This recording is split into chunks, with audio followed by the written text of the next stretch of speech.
Visible to everybody? Yeah, it is visible. Yeah, Uh, okay. just start What? with introduction. So, thank you, Dr. Krishna, for accepting our invitation. And hello, everyone. A very good morning. So, Dr. Krishna is a PhD in optometry, and she is currently the assistant professor of Malareddy University in Hyderabad. She worked with various technological medtech startups as a consultant. She was also worked with LV Prasad Eye Institute. So next I'll hand over to Dr. Krishna for the class of basics of research. So over to you, Dr. Krishna.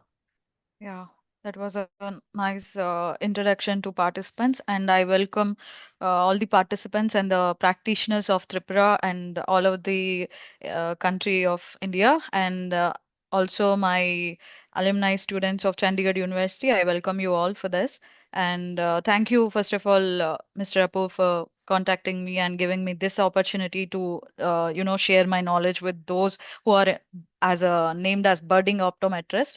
So today we are here to start a basics of research where we all know at some point of our time of in the degree while pursuing, you have a subject called research project, or either it is research methodology or biostatistics or something, in which uh, where we must be struggle to get or seek a help, where you we could have a very crisp or specific what we can be done in that particular thing, because teachers will come and they'll just teach us, and they'll stick to the syllabus. This is the research, these are the topics, and you have to follow this methodology, you have to come with the prepare, and you have to prepare some research project and all, right? So at that time, even when I was in my bachelor's and master's, where I was having a very baby steps in this particular today, in this particular subject, I think it's always better to have a good peer group while you're doing a research. And at the same time, if you have, it's a silly doubt to a complex doubt, you always have to approach your seniors or either your teachers or your lecturers or professors. We have to remember all that there's no shame to ask any silly doubt or any sometimes that silly doubts itself spark a big ignition of the thought, or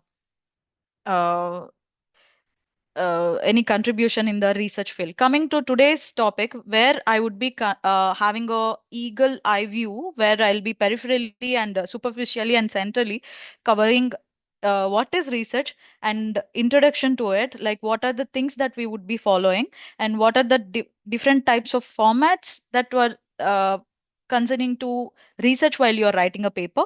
At the same time, what are the basic characteristics of a good researcher and the good research report, and what are the different types of reference styles that we follow while you're drafting your manuscript, and what are the different types of research are available.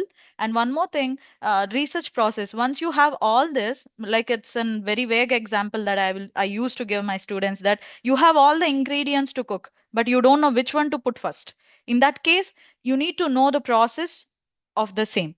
So that's the reason we have a research process and what are the research design and methodology. And at the few last slides would be covering what are the AI tools that you can use to make your work easy, but not to manipulate or to copy or plagiarize the data. And data, what are the different types of data in research? What do you mean by data? For you as a medical researcher, data is different. For IT person, data is different. Machine learning data and Python, Java, all these were different for them. For us, data is patient pertaining data, demographic data, or any medical related data, or sample data of histopathology data. There are different types of meaning when it comes to data. And how do you analyze it? How do you picturize it? How do you visualize it when you collect after collecting the data? And how do you project it? Before you projecting and analyzing and doing any particular thing, you have to have a proper authentic approval. For example, today's Zoom call, if you take, our host, Mr. Apur, has to let us in. That means he has to give us permission because he is the host. He know when to allow us, when to stop us, when to stop the meeting, and what are the environment of that particular meeting, right? At the same time, when you're performing or when you're starting to or when you're going to collect any research or start any or pertaining any data, you supposed to have a proper ethical approvals by institutional ethics board or your particular trip. For example, you're from Tripura University, for example, then you must be possessing, if it's a state or central university, they must be having a consecutive body of it can be 15 members of ethics board, or some, if it is tertiary care hospital, there must be a big panel members where you must be having a legal cell members, and you must be having your professors. Different field of professors would be there, because not only science research, there are also social science research, linguistic science research. We have a different types of masters to bachelors and doctoral research. So in the same level, the scrutiny will happen in the ethics board that your research is eligible to conduct in a human group or animal group. So for animals we have different ethic board, and for humans we have a different ethics board. And also after getting the approval, then only you need to step into your data collection. And after that, after collecting the data, what you must be doing, you must be drafting and writing what is introduction, what is literature review, and what and all the inclusion exclusion criteria. These things we would be collecting. And of course, after writing and disseminating all your research, you must be having some challenges while you're collecting this particular data. Your challenges would be a futuristic, which can be mitigated when the other fellow who wanted to escalate further, right? So that's the reason limitations and challenges that you faced would be very important to be considered in that particular last stages of your manuscript. Then future research, where you would be questioning further questions and which can lead a future path for the next researchers or your colleagues or anybody who is interested into that particular topic, right? Let's move further, in which uh, our slides are moving. Yes, yes, it's moving. Yeah. We definitely. Coming, yeah, okay. Yeah. So coming to a basic definition of research, anybody can just what do you know that when it comes to your mind, any student or anybody would like to say something on it, just randomly. What do you know when you heard suddenly research means? Anybody? Because if I talk only one way, it can be like a very boring lecture. So that's why I wanted to make it little discussive and interactive sessions. That it's okay, no problem. Anyways, it's a Sunday morning, so let me only take it to further. Maybe in the next few slides we would be discussing. I hope all the participants of this lecture would be active. While checking your Instagrams, please slightly focus on the lecture also. Sometimes I would be giving one little task while searching in the PubMed, which is related to. So keep net on. Yeah, coming to your definition of the research, if you focus as per the Chambers 20th century dictionary, meaning is systematic investigation towards increasing the sum of knowledge, in which research is nothing but searching again and again. And one more thing is research is defined as in a textual way that new knowledge and or use of existing knowledge to the new and creative way, so that you can generate a new concepts. For example, retinoblastoma, I know what are the symptoms, what are the clinical signs and features, but what I don't know is even आंखों में cancer होता है क्या, or even what are the post complications of retinoblastoma surgery complications. Otherwise, what are the myopic strategies and their use of uh, next generations, how far everybody is aware of it. These things we don't know. What is myopia we know, and what and all the other peripheral things that can lead to myopia we all know, but which is not actually focused, need to be focused in your research. That's the reason, using the existing knowledge you're creating something new from the existing resources. Otherwise, we can also portray it in this way that you're going back to the time and making that particular retro knowledge to how it is related to the today's concept or today's data, connecting or going back to the time. Otherwise, using the existing knowledge, you must be creating or connecting the dots to yield something new concept, which others were overlooked in the so far. This could include synthesis, analysis of previous research in the form of literature review. That's the reason we all do the literature review. For example, today I wanted to study a atropine drops effect in the with the other cycloplegics. Otherwise, I wanted to use atropine as a myopic treatment strategy. Otherwise, I wanted to study on what are the diabetic retinopathy changes in elderly patients post surgery or during while taking the Lucentis or Avastin injections. Why it is important? Geriatric health is important, uh, especially when it comes to diabetic retinopathy, where your diabetologist, ophthalmologist need to come parallelly to make your or to protect your retina, right? So, what are the things can we peripherally or superficially can have a central impact? You need to understand. That's where your synthesis of the results, analysis. I analyze my data in a different perspective. Somebody, Apur, may be analyzing the data in a different perspective. So in the same way, if you take an example, nowadays Lenskart is a very biggest company in lens retail market, right? But when the lens cart was arising as a boom in the market, all the little or all the small dispensing units like small opticals have no competency. But this particular body is arising. All this went to very having an impact, direct impact on the small outlets of the opticals. But nowadays, Lenskart is coming up with a different types of marketing strategies to just like you can be at home but you can still select your spectacles. So these kind of dispensing optics marketing strategies, optometrist is not only sticking to the clinical care. You can approach or you can relate with a n number of options, but how? Again, you have to do the research there. So, in the same way, you have to synthesize what is there and how you can portray it in the future, right? So, moving further, and one of the Oxford Dictionary also covered that it's a future endeavor or endeavor to discover a new or collate all the facts, etc. That means by collating or considering or connecting the old data which were existing can be used to create any new path or new concept in a scientific manner, in a particular systemized way or organized way. Like, first, what is it? How? Why? Where? When?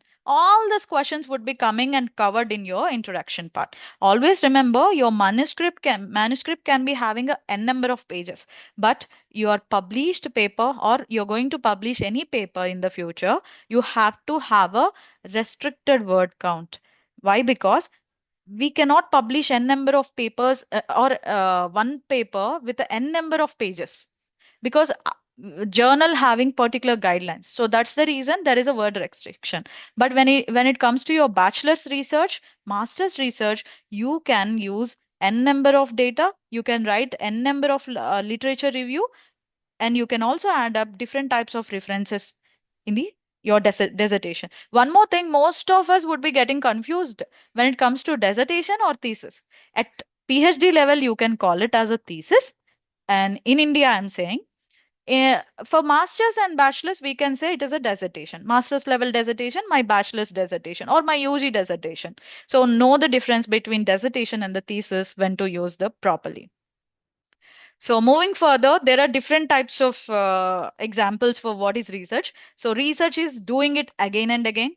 Otherwise, means again and again, you have to search and connect the dots. But while you are doing it, the iterative process, iterative means repeating, repeating, repeating in a loop. So when it comes to researcher, you have to observe again and again, which can lead to a research problem. Research problem can be questionable, which can be answered through your research process and your research methodology, so that you would be proving one of the hypotheses. The word hypothesis comes when the research problem arises. The hypothesis is nothing but you must be having either one or two types of answers, in which either retinoblastoma is directly related with the quality of life, which is alternative hypothesis. Retinoblastoma is no relation or no significant relation with the quality of life post surgery, which is null hypothesis. Whenever I'm saying there is no significance and there is no effect, that can comes under null hypothesis, which is zero. And alternative hypothesis is nothing but there is a difference. There is a significant effect. In that case, it can be claimed as H1 hypothesis, and H naught or H mu hypothesis can be your null hypothesis.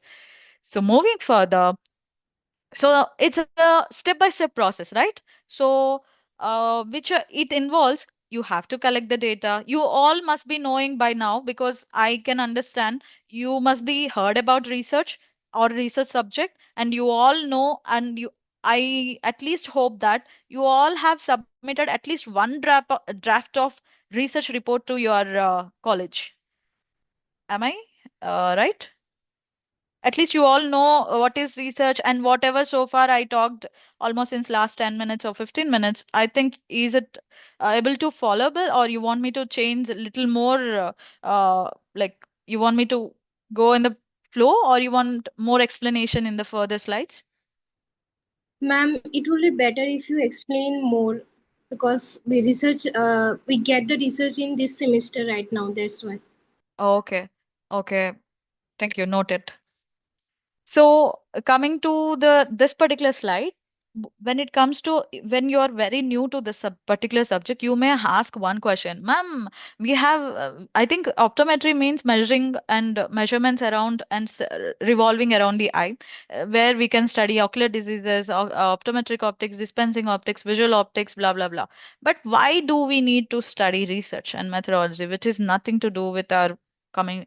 What if I'm going to settle in dispensing optics, like I'll be settling in marketing area, or I would be setting up some tertiary care hospitals like Center for Sight, Alvi Prasad, or some paramedical hospital. So why do I study research? See, whatever the subjects or whatever the Kansky book that today you are reading, or whatever the textbooks or book chapters or journals that you are reading today, all came to today's world by doing somebody else research or somebody else observation in the clinics. That's why retinoblastoma would be having a cat eye reflex. How do you know this particular statement arises? Because earlier doctors were observed this particular cancer would be having this particular clinical features. So that's the reason we all have our names. Like for example, Krishnasri, she have a black hair, she have a black iris, and she must be having short, tall. These are our features. How do you know this particular person having this kind of features? By observing. Observing also a main keen skill in the research while you're doing it.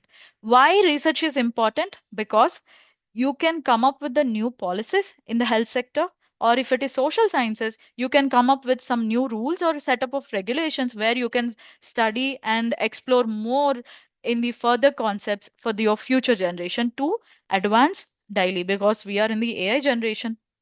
So how you prompt your search engine, that can yield your that better results you would be getting, right? So nowadays we have different types of tools to explore what is research.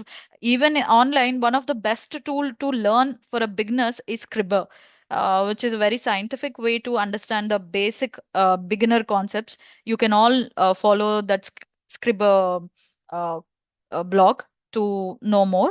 And coming back to this, for examples, what is research? What type of things can be done when suddenly at BSc third year level you have to come up with the proposal? In that case, there is a disease.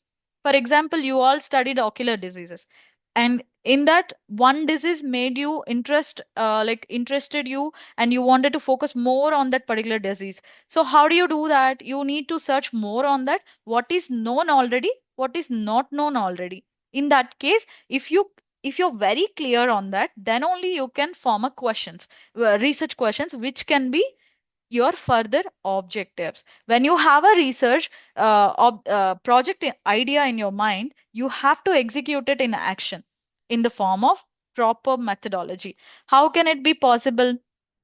It can be possible by uh, drafting it first. You have to discuss with your supervisor, because we all would be allotted under one supervisor in which your guide would be guiding what can be done, and he or she would be the first one to show you the direction where to start, when to start, and what are the things can be changed.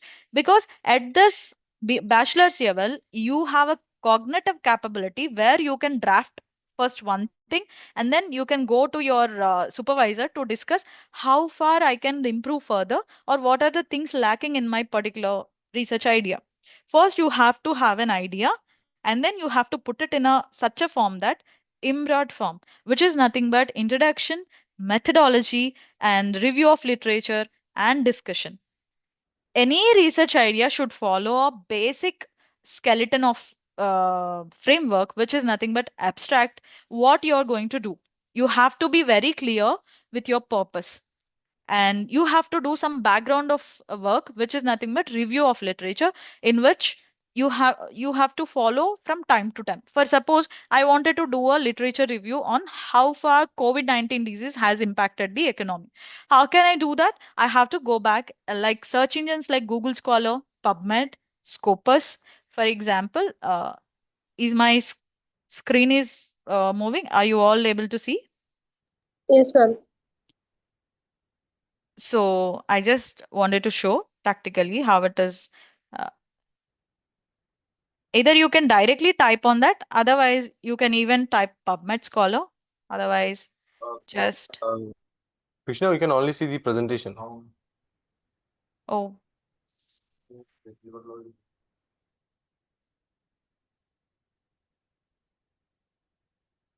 uh, We're in the sixth slide. can I? Content on gas background over the site. Let me. How can I just share entire screen or? Mm,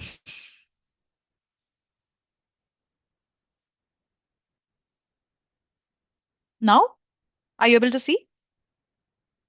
Yes, it is visible right now. Yeah. So now, guys, are you all able to see? Right? I'm starting the task. Yes or no? Yes, sir. Yeah. Yes, ma'am. So you all have some idea in your mind, and you have some keywords that you remember that you wanted to do a research in myopia or myopia treatment strategies, or you have a diabetic retinopathy and its post-surgical changes. Then how you will use these particular keywords, like just type diabetic retinopathy. This is one of the search engines that usually researchers will depend on, and or or are the Boolean operators that we call in research, where you would be these things were a linking words which can be useful further to text or to navigate through the data in the research in search engines. That's the reason. And our colon dash commas, quotations, these are all called Boolean operators. Remember Boolean operators. This can make your search very easy and navigate very uh, feasible.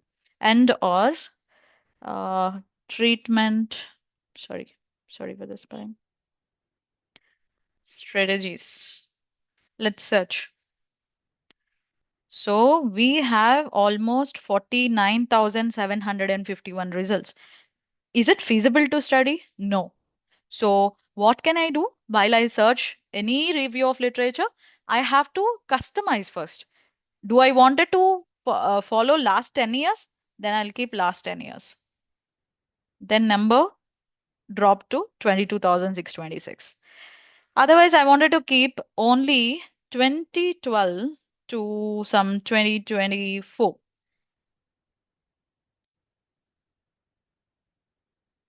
So 25,705 uh, things were published. I want only free full text articles, because there are few articles in which you have to pay some money and then get the full article and then read. So now again it dropped to 15,000, right? And I want the data from all of this. So I didn't choose anything.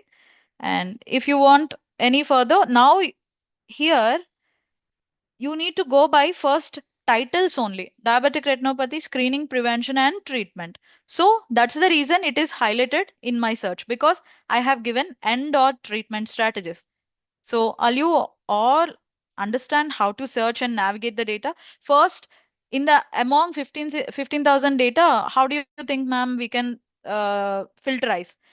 First, you go by the titles, whether it is related or not, or is it more generalized, then just leave it.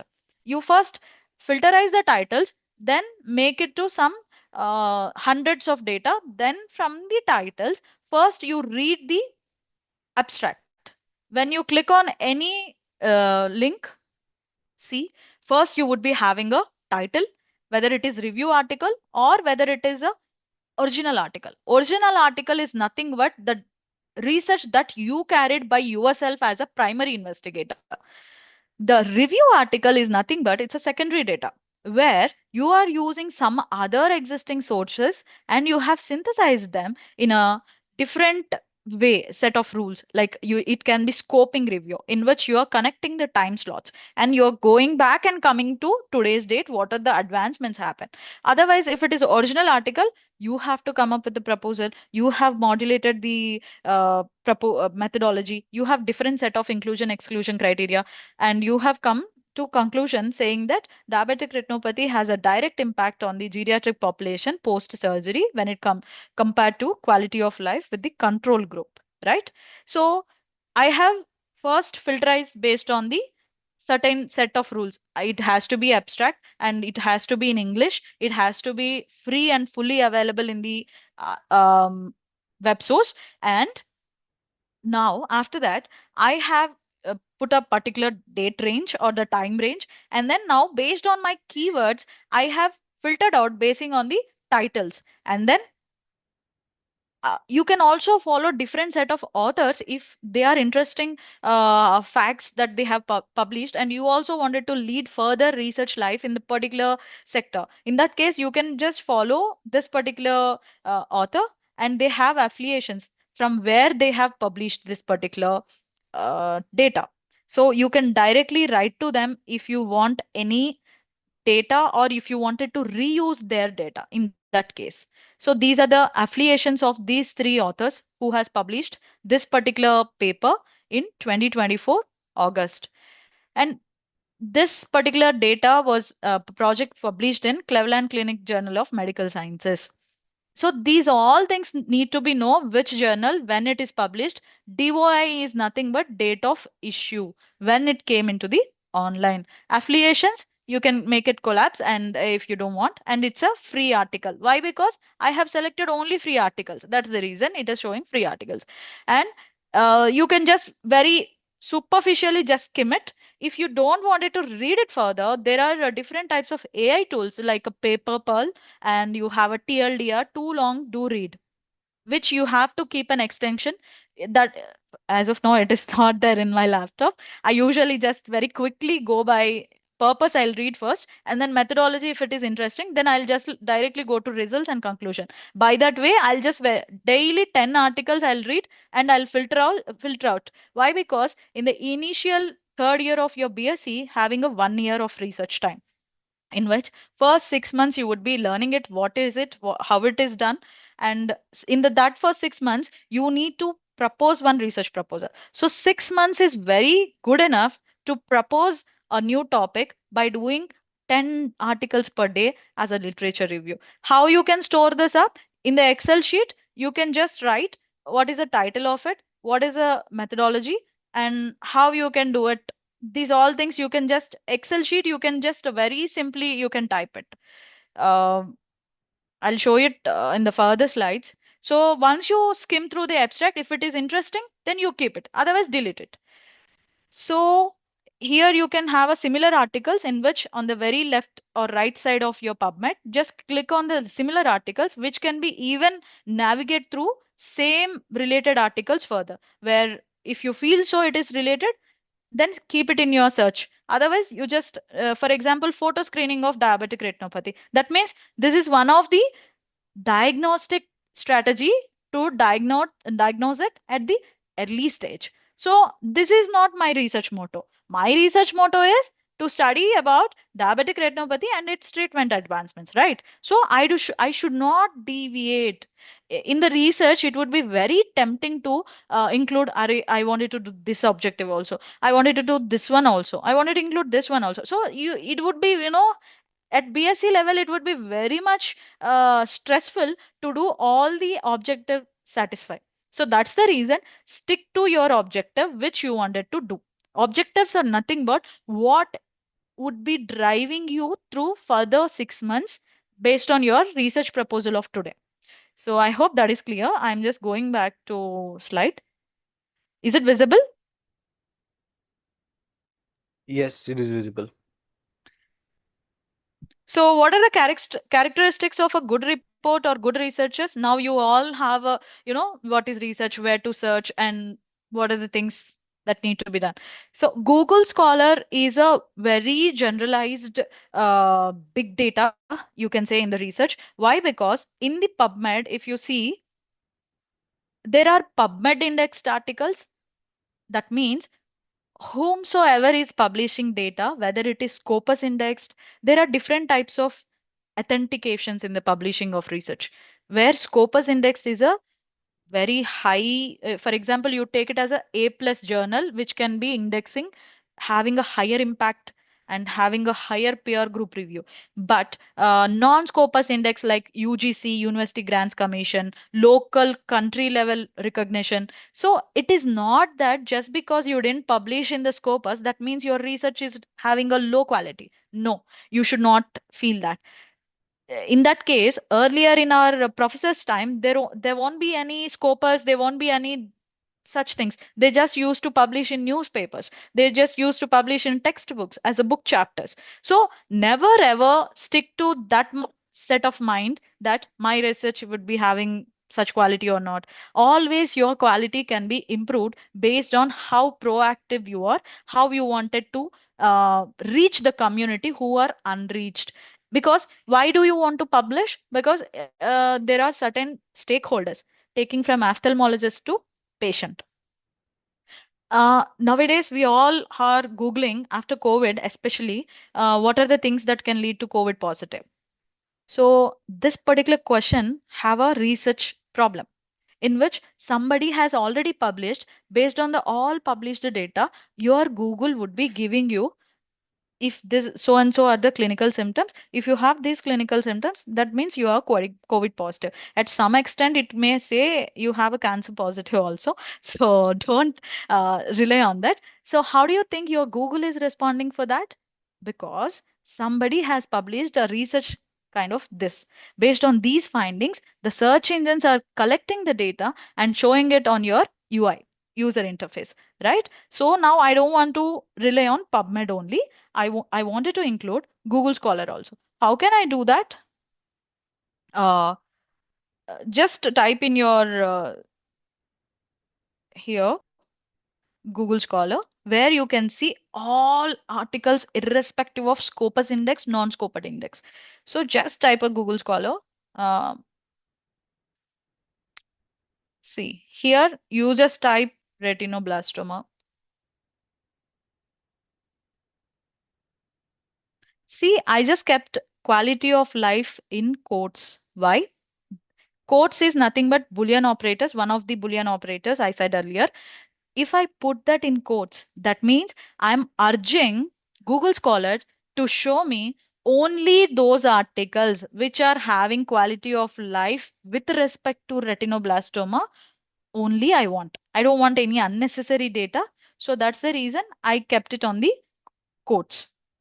And here, if you see, 6,390 articles were showed up on your screen within just 0.12 seconds. And I can even furtherize here, since 2025 only I want. That means 360 results.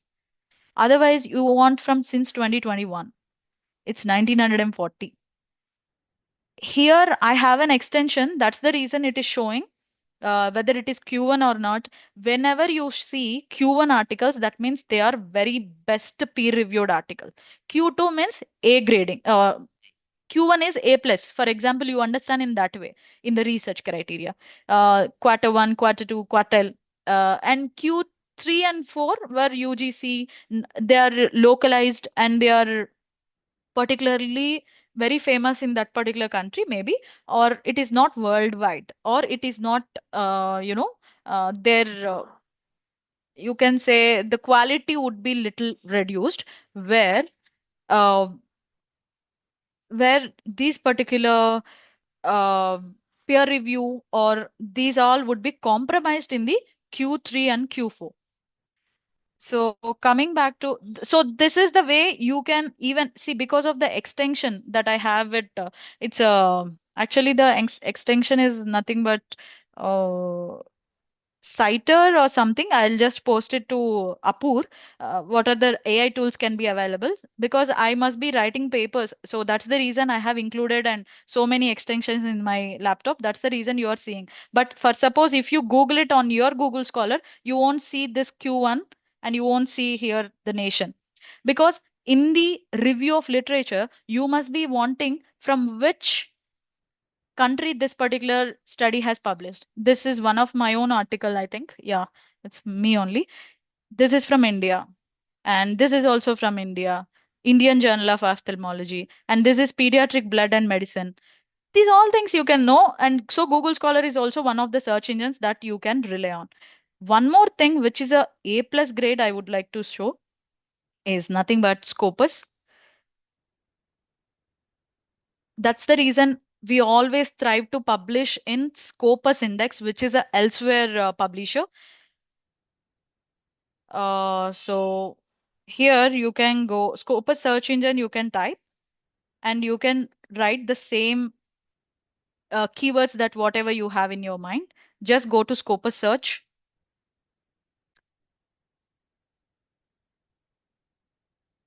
and I want myopia and treatment advancements. I have one question, Krishna. Yeah, yeah. This Elsewhere, Scopus, what are these? Is it same thing like PubMed? Yes, Okay. they are search engine, search. Otherwise, you can say they are like Google Scholar. But these corpus indexed journals would be found in Google Scholar. But whatever is available in the Google Scholar, you cannot find in the Scopus Index. Okay. If you can publish with the elsewhere, but whatever you have published that is indexed in Google Scholar wouldn't or they won't show in the Scopus Indexed. Am I clear? Understood. Yeah. So that's the reason most of us would be relying on the uh, Scopus index. If I have a paper, it's like a nature index paper. There would be a nature having 100 impact factor where we have 0 to 100 is a scale. If you have an impact factor of the journal is lying above 3 or above 5, that means uh, your research paper is ultimately published in very authentic journal where it is having a higher reach. For example, nowadays, if you compare just a Facebook is now outdated. Instagram is very instant, where if you just post some video, you have a instant reach if you have a higher subscribers, right? In the same way, Scopus must be having a higher reach and Google Scholar also same, but it would be including all the local and international and national journals. So irrespective of that, we can publish. It is not that you always, but Scopus research, whenever you submit a paper, you would be seeing almost 50% of rejection because their general criteria would be different from what you see in the other journals. That's the reason you have to be very specific when it comes to uh, Scopus Index journals publishing. So Yeah. are all the journals indexed in Scopus, No, Apur. like IGO, Actually, OPS? IJO is Scopus indexed. Okay. Ophthalmology is Scopus indexed. RO journals are Scopus indexed. IOVS is Scopus indexed. So always, for example, if you type, see, these are the journal I wanted to see. Oh, title. Enter the title means myopia and treatment strategies. Sorry, treatment advancements. Let's keep it in that way. Find sources. No sources were found in the same with that particular title. Then change your title or keyword. Find sources. Still it is showing the same. Then you just go. Publisher, you can say Indian Journal of. See these are the things that would be indexed in Indian Journal of Ophthalmology. Or no minimum selected. Here there are the some set of rules or customized things that can be so adjusted. I just want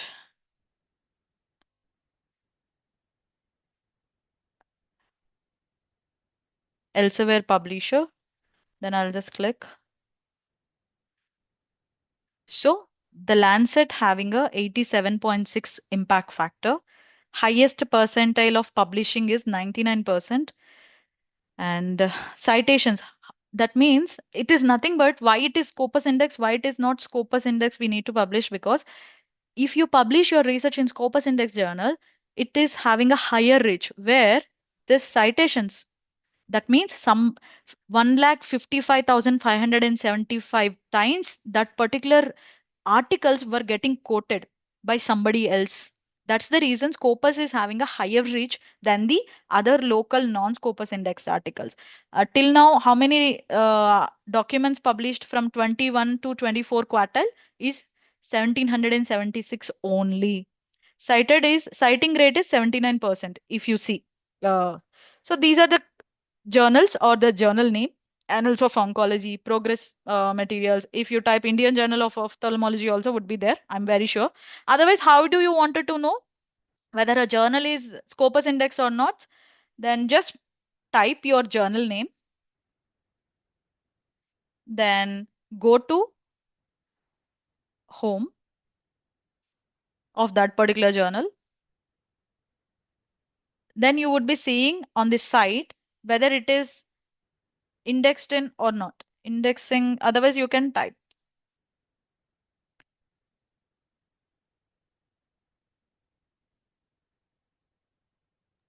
So, as a researcher or anyone who is doing research for the first time, uh, where they should look, Scopus indexed journals or non-Scopus? Uh, I must say Scopus Index Journal, but at the initial level, even if it is non-Scopus, there is a one more thing, Web of Science, otherwise UGC. And this is the linear way that for, it is like getting 100% is Scopus.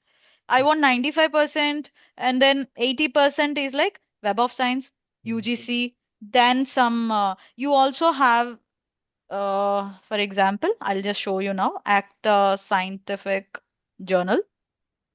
And also there is one more database, MDPI.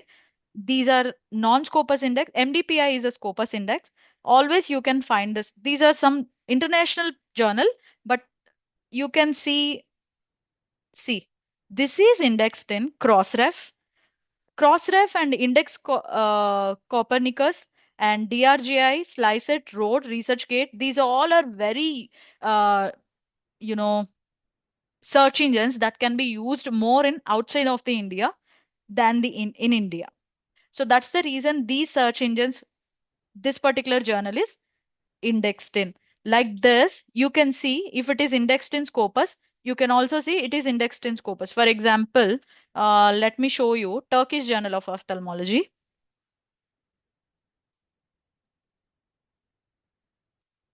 Where just are you all able to follow students particularly? Any student?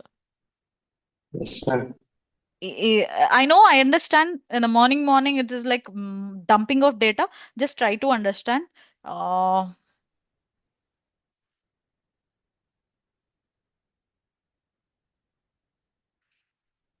See, if you just click on Turkish Journal of Ophthalmology about, see, it is indexed in Scopus. It is indexed in Web of Science. Clarivate is a Web of Science, PubMed. And see, Apur, to answer your one of the doubt is that whether performing or publishing in non-Scopus index is nothing but, if it is PubMed indexed also, good journal only. If it is Google Scholar indexed also, good journal only. It is means it means you're getting some 80% reach instead of 100% reach. Understood. Yeah. So DOAJ is also good one. EBSCO is also a good one. Why? Because most of the literature we synthesize from the EBSCO, Cochrane, these all. I think one more class I required, or I think Apur and me would coordinate if you wanted to. What is it? Literature review, or what are the tools you have, what are the AI way that you can publish. These things can be, taking one more class. I cannot dump everything on the same day. So this is how a particular journal would be having on their database in which journal citation index that they have. Our journal is indexed in PubMed, Medline, PubMed Central, Web of Science, emerging sources, all these databases. So that means this particular journal, publishing in this particular journal, having a higher reach. Why? Because it is having a different data search engines. That's the reason it is having a high impact factor. I hope I'm clear. So let me just go back to the slide. So far, is that clear till now? Yes, ma'am. Thank you. Thank you for your response. And coming to your characteristic, what makes you a good report? Or there's no such thing that it's a bad research. Sometimes, I'll just give you one example where fever is related with the inflammatory reactions. This is my statement. I said, by doing some research, I observed 10 to hundreds of people who is having a fever, and I observed any inflammatory reaction is there. Inflammatory reaction, sorry, in the sense, you have high rise of temperature, you have a swelling in your body, you have infection inside, your eyes may be red, and you have skin rashes. So that means these all are called inflammatory reactions. That's the reason fever is raised with this temperature. Why? Because your body is fighting with the infections. So that's the way it will vent it out in the form of rashes, in the form of redness, in the form of rising temperature. But sometimes, we'll give tablets and we'll say that fever is not related with temperature, settle down. Usually we shouldn't do that. If you let see, I'm not saying that you not do not take medicine, but if it is serious, you have to take. I'm just giving an explanation, just that's it. So somebody said that fever is not related with any inflammatory reaction. That is also right. This is also right. Because negative research results, positive research results always need to be reported. I think yesterday we had a discussion with my colleague where uh, there is a paper stating that if you have a -2 diopter spherical power or below that, one of the Chinese study, I think they written, I forgot the name. They said, I think this is a 3 years back discussion, where they said if you have a -2 dioptrical spherical power, don't use spectacles, let it be. Then you won't see any progression of the myopia. You may be asking, ma'am, there would be a lack of depth perception and there would be a blurriness. And how do you left any patient uncorrected refractive myopia? Then I would say this statement is right. Why? Because you all know myopia is very progressive, right? But how to stop it? How to slow down the progression? We have atropine strategy, we have different types of orthokeratology rules, and we have some near work task and its impact on myopia. Instead of that, don't do anything. Just sit and do your daily work, and you tend to accommodate based on your age. Maybe it can be zero point 0.5 diopters to 1 diopter, your AC by A ratio. So that's the reason it will only have minimal amount of progression, but it won't be increased to some um, 21 diopters or 15 diopters or more than 7 diopters. So that is their theory, and they have seen the success rate, it seems. But it also have a negative sides. Nothing but depth perception would be low, and your uncorrective blindness, uncorrective blurriness would be there. So there is always two sides of a research.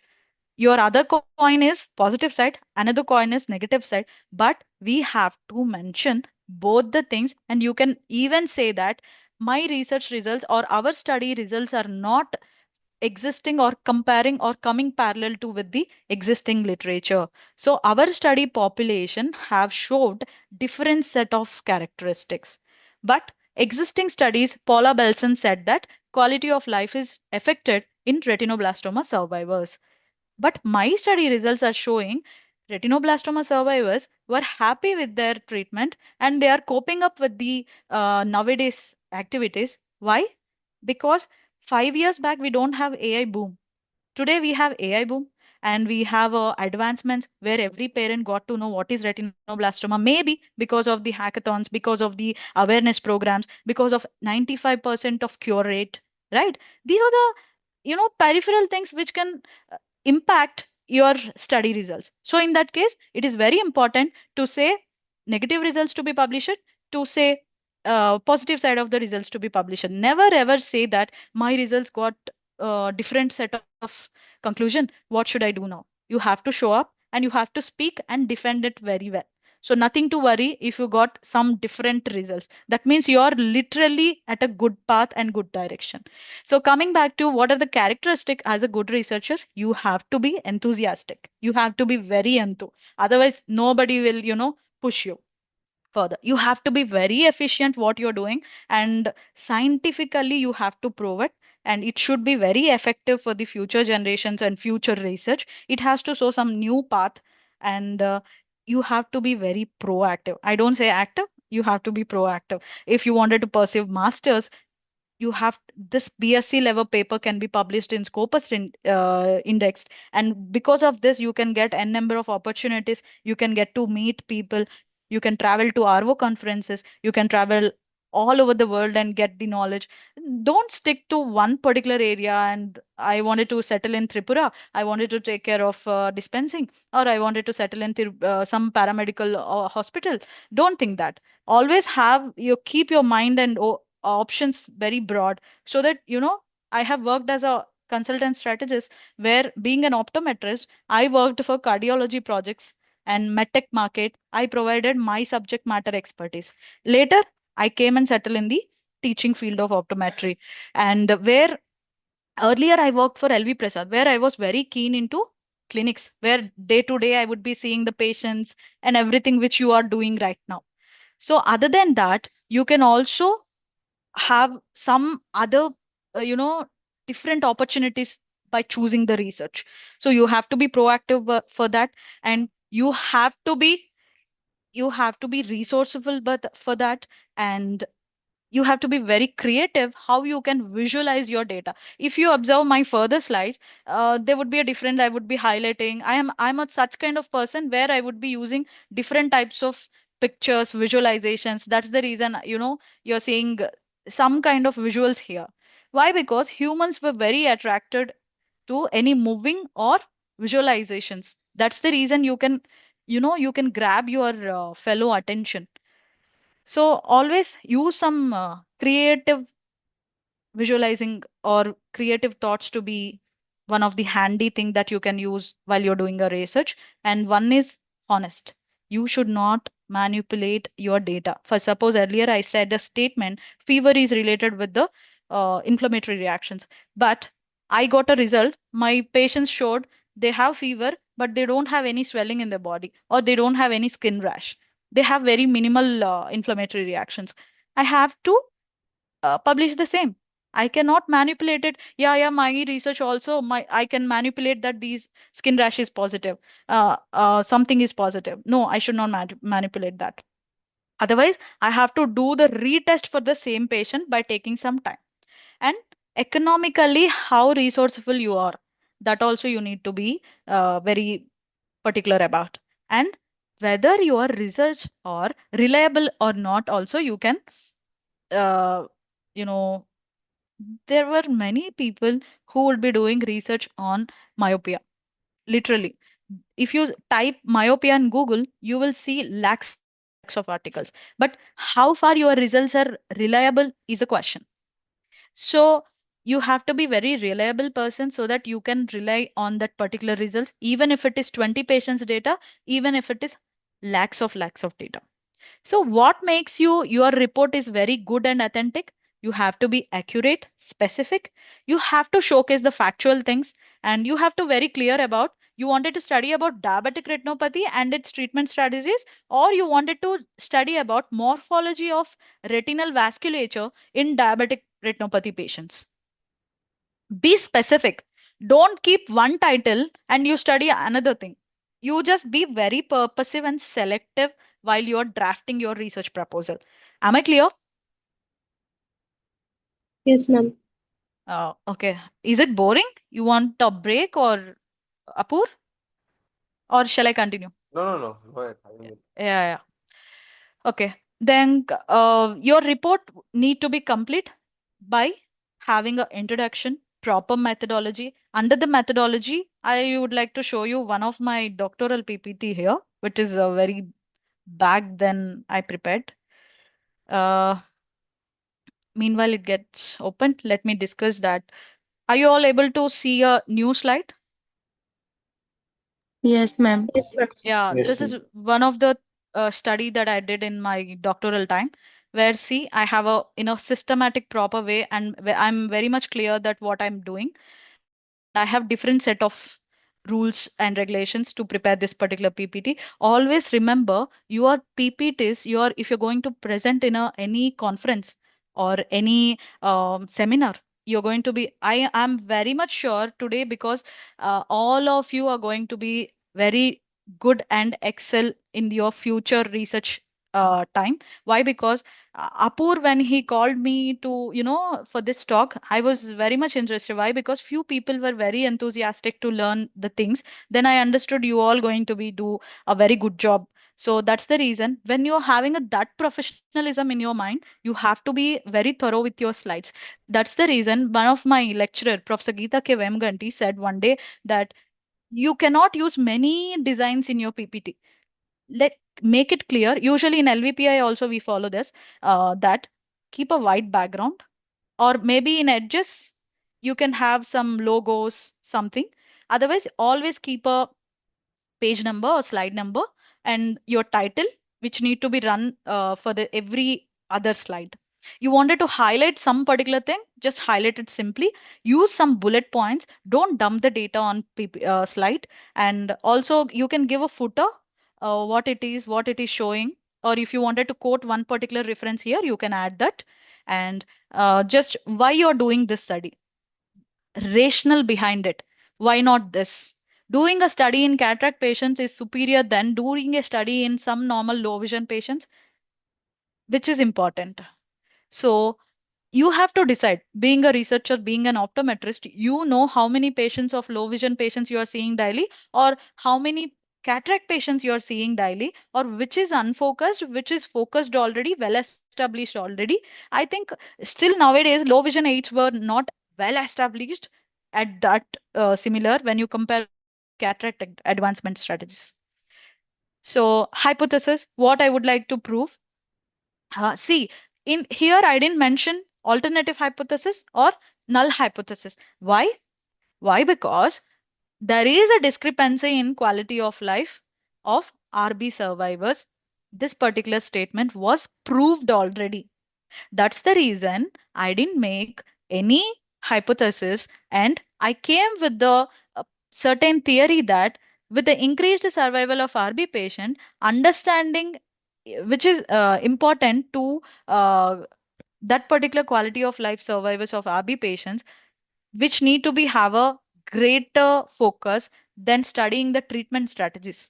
That's the reason I didn't make any hypothesis way objectives, but I came up with entire 3 years of time what I'm going to do. First, I would be conducting a scoping review. Then I would be having a investigating the quality of life by providing them with a different type of collecting tools. And I have divided my objective 2.1, 2.2, 2.3, which objective can be divided as a sub-objective. And aim is different from the objective. My aim is to cover overall quality of life differences in the retinoblastoma survivors or uveal melanoma survivors, or for example, ocular TB patients. But in that particular aim, I can have a different objectives in this form, right?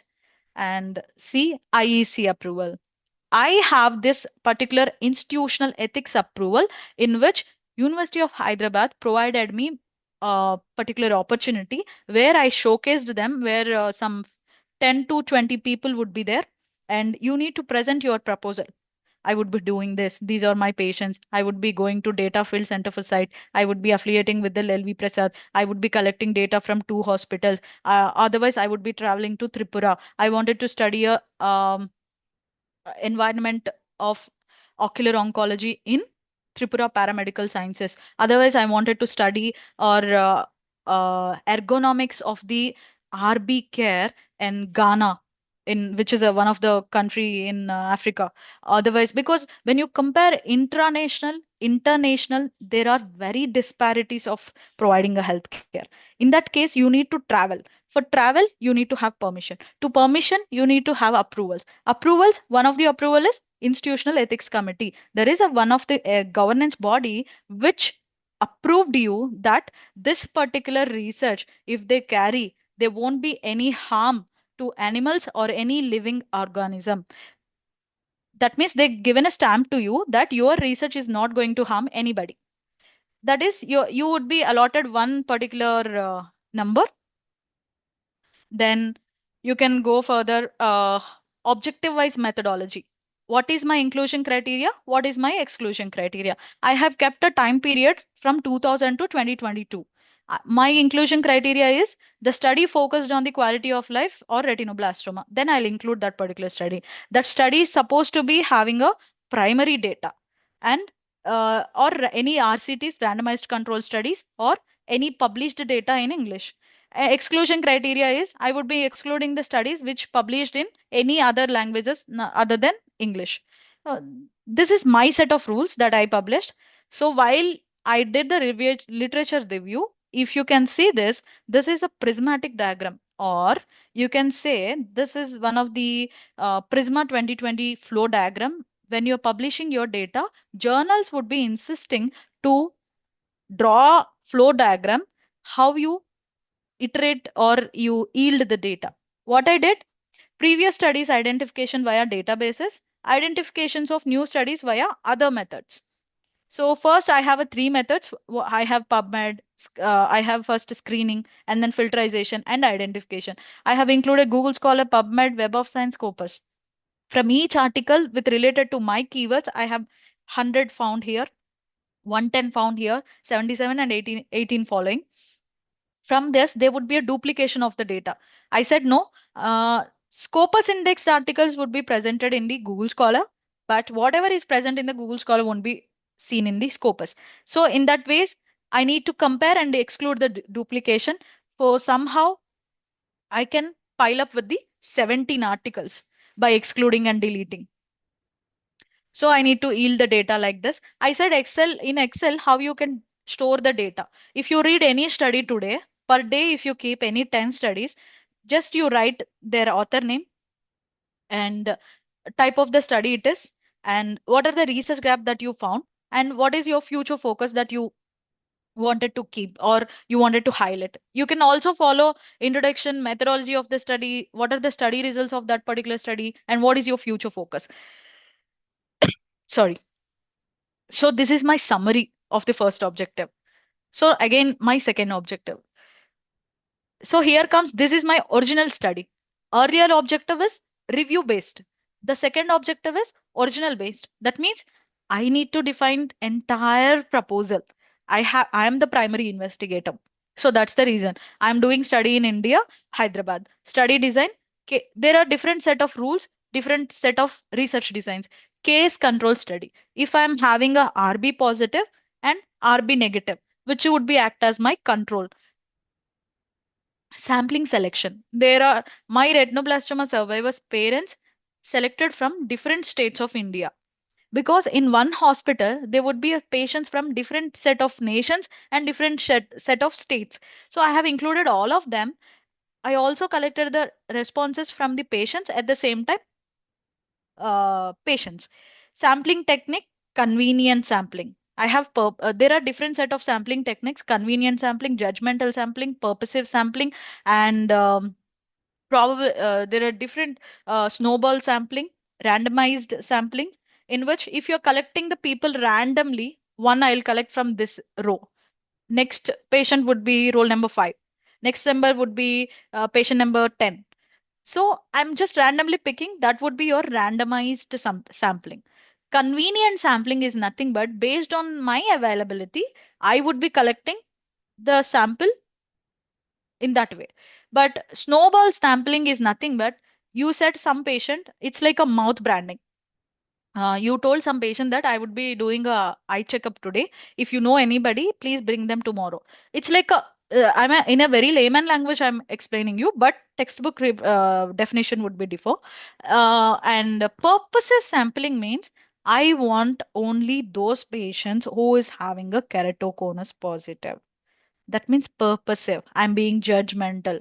So that is purposive sampling. And sampling frame is how you're framing it, from where you're collecting it would be that. Sampling procedure, you would be it's how you're executing these sampling techniques in your process of collecting the data. Informed consent and informed assent, these are two set of rules in which you would be collecting from the patient. That means they are giving their consent that they know positives and negatives of this study, especially in the RCTs, randomized control studies, you must take consent. Any research, irrespective of the review of literature, you have to take a consent from above 18 years who are majors. Assent means those who are below 18 years. On behalf of them, their parents can give consent, but assent can be given by the patient only who are below 18 years. That can be claimed as assent, and consent is those who are elders or majors above 18 as per India criteria. My reference population, especially RB patients. So that's how you can prepare. And these are the questionnaire tools that we have used. You can showcase like this. And you have to be specific in your seminars, conferences, and wherever you're going to present. Before I conducted my major study, I have executed a small pilot study. Nothing but pilot study is nothing but if you're supposed to collect 300 patient data, but I cannot do directly on the 300% people. I need to first see a sample, testing sample. How can I do that? Any pilot study can be carried out with a 20 people of sample. For example, I wanted to check whether atropine is an effective strategy or not to slow down the progression of myopia. I have to first qualify IEC that atropine eye drops cannot harm any patient, and there would be a minor harm like blurring of the vision, headache, all this. And I can take 20 patients. I'll put eye drops and I'll check eventually for next 4 weeks. If it is successful, then I don't make any changes. I'll follow the same procedure in the major study project. So that's the difference between the pilot study, which is useful to check if there is any flaws at the very beginner stage of your research. So that's how you can project and showcase your data. Going back to our slide in which so always look into your grammatically you're correct or not, and always keep less abbreviations, more specific information.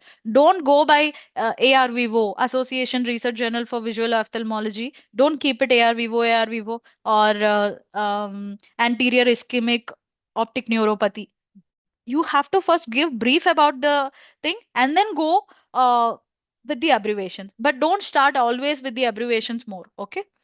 And moving further, again, it is the same. Scientific research should be very distinguished itself by allowing um, three things. You have to collect the data, you have to analyze the data, and write a report on the same. And then your data collection includes you have to keenly observe what are the demographic details that you have, whether males are more, females are more, or what is their age criteria, what is their religion, or if you there are some set of rules and studies also in the social sciences where they would be studying anthropometrics of the patients. That means religious variations which can impact health related consequences. There are different types of research going on. in which you need to collect sensitive informations also. For example, if you take psychology people, where my psychology students would be going to prisons sometimes. Prisons, you all know, right? Jails, where you would be collecting the data from those prisoners, which is very insensitive, vulnerable set of environment where you have to be very particular while you are asking a question to a patient or subject. While you're collecting the data, you can call the particular data provided as your subject. You cannot call them as patient until unless they are diagnosed. Am I clear? Yes, ma'am. Okay. And while you're analyzing the data, you have to be very thorough whether you wanted to put it in a bar diagrams or you wanted to put it in a columns wise or you wanted to put like a pie charts or you wanted to run some tabular data. It's up to you. So objectives of the research is nothing but why you wanted to do a research, because you wanted to create something new concept, or you wanted to add up the knowledge, or you wanted to scrutinize, synthesize any existing knowledge into a feasible, simpler way for nowadays Gen Z generation. Otherwise, you wanted to investigate some existing situation or the problem which is unsolved, which is unfocused, which is unreached, and you wanted to explore and analyze more general issues into very systematic filterized way, and you wanted to investigate something existing situations or problems which are hypothetically unresolved, or you wanted to study about big bang theory, or you wanted to study about some astronomical changes were happening in one particular area which can have affect whether lunar eclipse or solar eclipse have really anything to do with your eye health. This can also can be studied. Sometimes you think that this idea is very silly, but that really have something to do with. So never ever think that your ideas were whether I can do research or not. In that case, you have to discuss that particular idea with your supervisor or with your senior or with your guides or teachers. Then you can come to a conclusion. Otherwise, first to do a ground level research, just type it in a Google Scholar or PubMed like databases, then yield some studies whether any people done a research on this particular topic or not. Am I the first one? Then let's take up. To take up, what are the resources I have? If I don't have the resources, do I need to stop? Or shall I get the resources by funding? Or shall I affiliate with somebody else so that they will support me? I'll be the primary investigator and I'll give them authorship. So, such kind of things can be done, and also identify the patterns or trends related to the that particular theory. Initially, when you have myopia, we only have one single strategy, nothing but wear glasses, then slowly contact lens, then slowly orthokeratology, then slowly you have a soft contact lens with the toric affiliation. We have piggyback lenses, we have rose K lenses. For different disease, we have different advancements, right? There is a changing of patterns, right? So to observe that also, you need to do research again. So, what is a method and methodology? Method is nothing but you are having a different set of process to implement as a methodology. Like specific actions need to be taken during your research, while your methodology studies are rational behind those methods. For example, I'll say uh, data collection is like going to a hospital, a medical hospital where you can get a comprehensive eye checkup. You would be checking the slit lamp, you would be taking IOP, checking the vision, give them pair of glasses, and then collect all these measurements. Like that, you collect 100 patients, and you can say hyperopia patients were more incidental in particular tertiary care hospital of Tripura, or myopia patients were more incidental in prevalence is more in Hyderabad region of Telangana. Uh, this is one set of methodology, which is the original method, which is you can say prospective. You wanted to do a different methodology like retrospective. You're going back to the time. How you would be having a medical record department, right? Where every patient records would be documented. You wanted to go back, take few set of MR numbers, check how many people were myopia positive, collect their data. Check how many people were uncorrected refractive error URE, take their data, analyze them. How many were myopic positive in last year? and compare last year and today's result so that you can know the progression, whether it is increased, double, or whether it is depleted. Methodology includes consideration for controlling any errors or justifying the chosen methods. For example, I wanted to do a literature review on keratoconus patients. What are the treatment options? Instead of me taking any keratoconus patient, I need to observe them. What are the treatments given to them in the next coming 4 months? Instead of that, you just go back, do the literature, what the existing papers were saying, which treatment method is correct for them, whether it is collagen cross-linking or whether it is contact lens. Just read the articles, write a summary.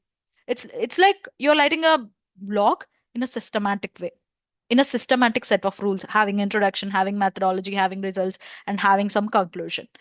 And you need to be able to formulate a better research question for the future generations and feel more comfortable, make yourself comfortable with your clinical research question, at the same time your research process, and understand what ideas will construct a operationalization.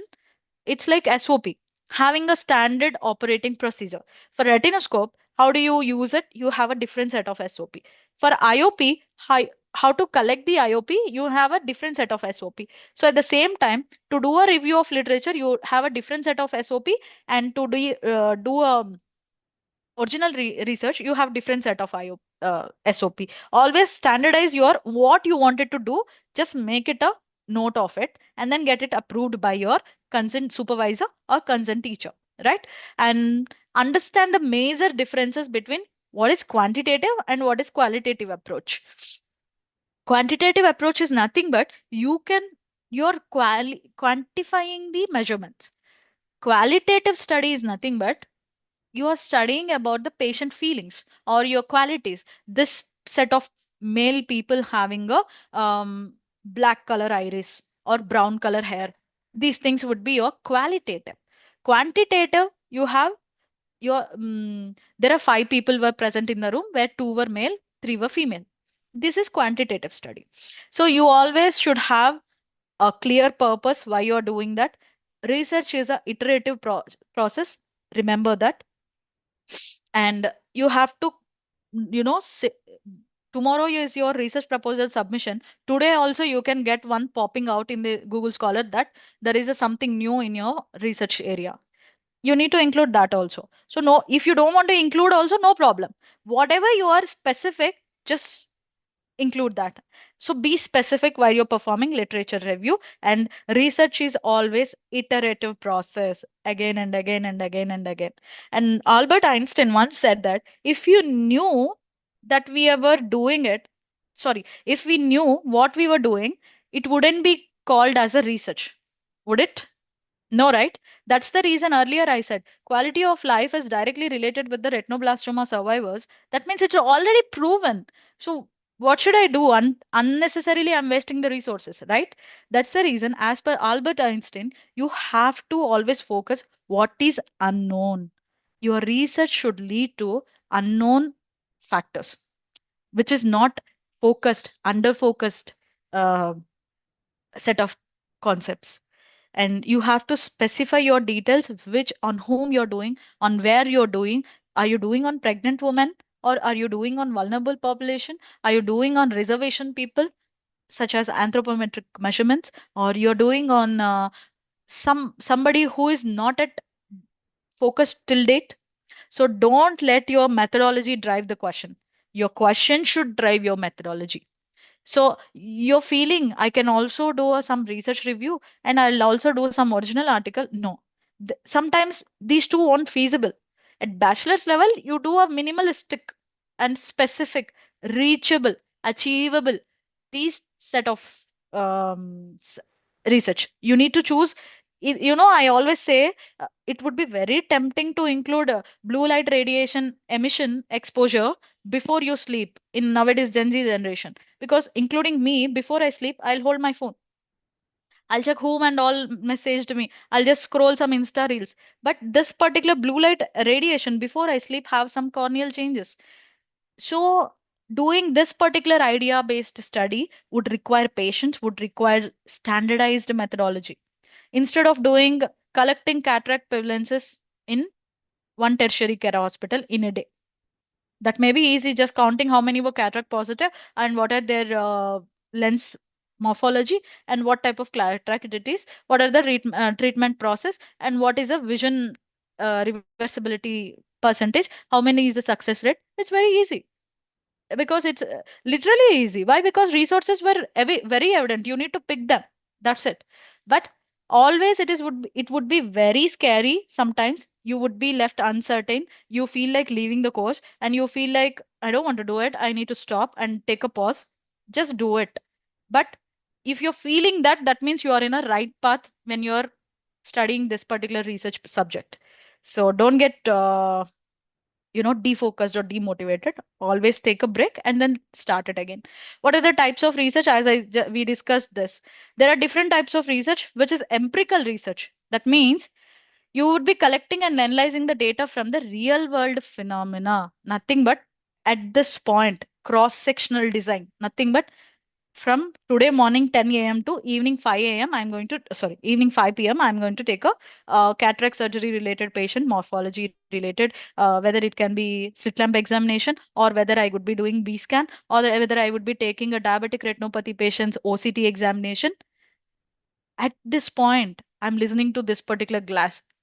Next, I have another scheduled class. So at this point, what you're doing will always fall into cross-sectional, prospective. You can say any words which is in at present. That is your empirical research, where you're doing it by your own hands and with your own process methodology at particular to this time. Applied research, that means answers specific questions and solves the programming problems. You must be having a technology based. You have one particular problem, you came up with the solution, either in the form of technology, either in the form of any treatment, or any textual answer, or any textual concept. That would be your applied research. Experimental research is nothing but RCTs. During the COVID time, if you all remember, there were n number of vaccines were booming up. But we also have Bharat Biotech. We also have actually India's vaccine is an indigenous vaccine, if you all remember, because within 9 months we came up with the vaccine. Usually it takes 3 years. So these are the experimental researches in which viral based studies, viral based disease would have so many things to you know do in experimental research, where you would need to have cases, you need to have controls, you have to take consent, because during the process if they die, their family members can sue you. To avoid that, you have to take a informed consent in the form of either if they are illiterate people, take their fingerprint. Otherwise, if they can sign, take their sign. If they are unable to sign, like any mental disorder patient, ask their guardian to sign, so that you would be out of the danger. And descriptive research is nothing but you are defining the characteristic of particular concept or phenomena.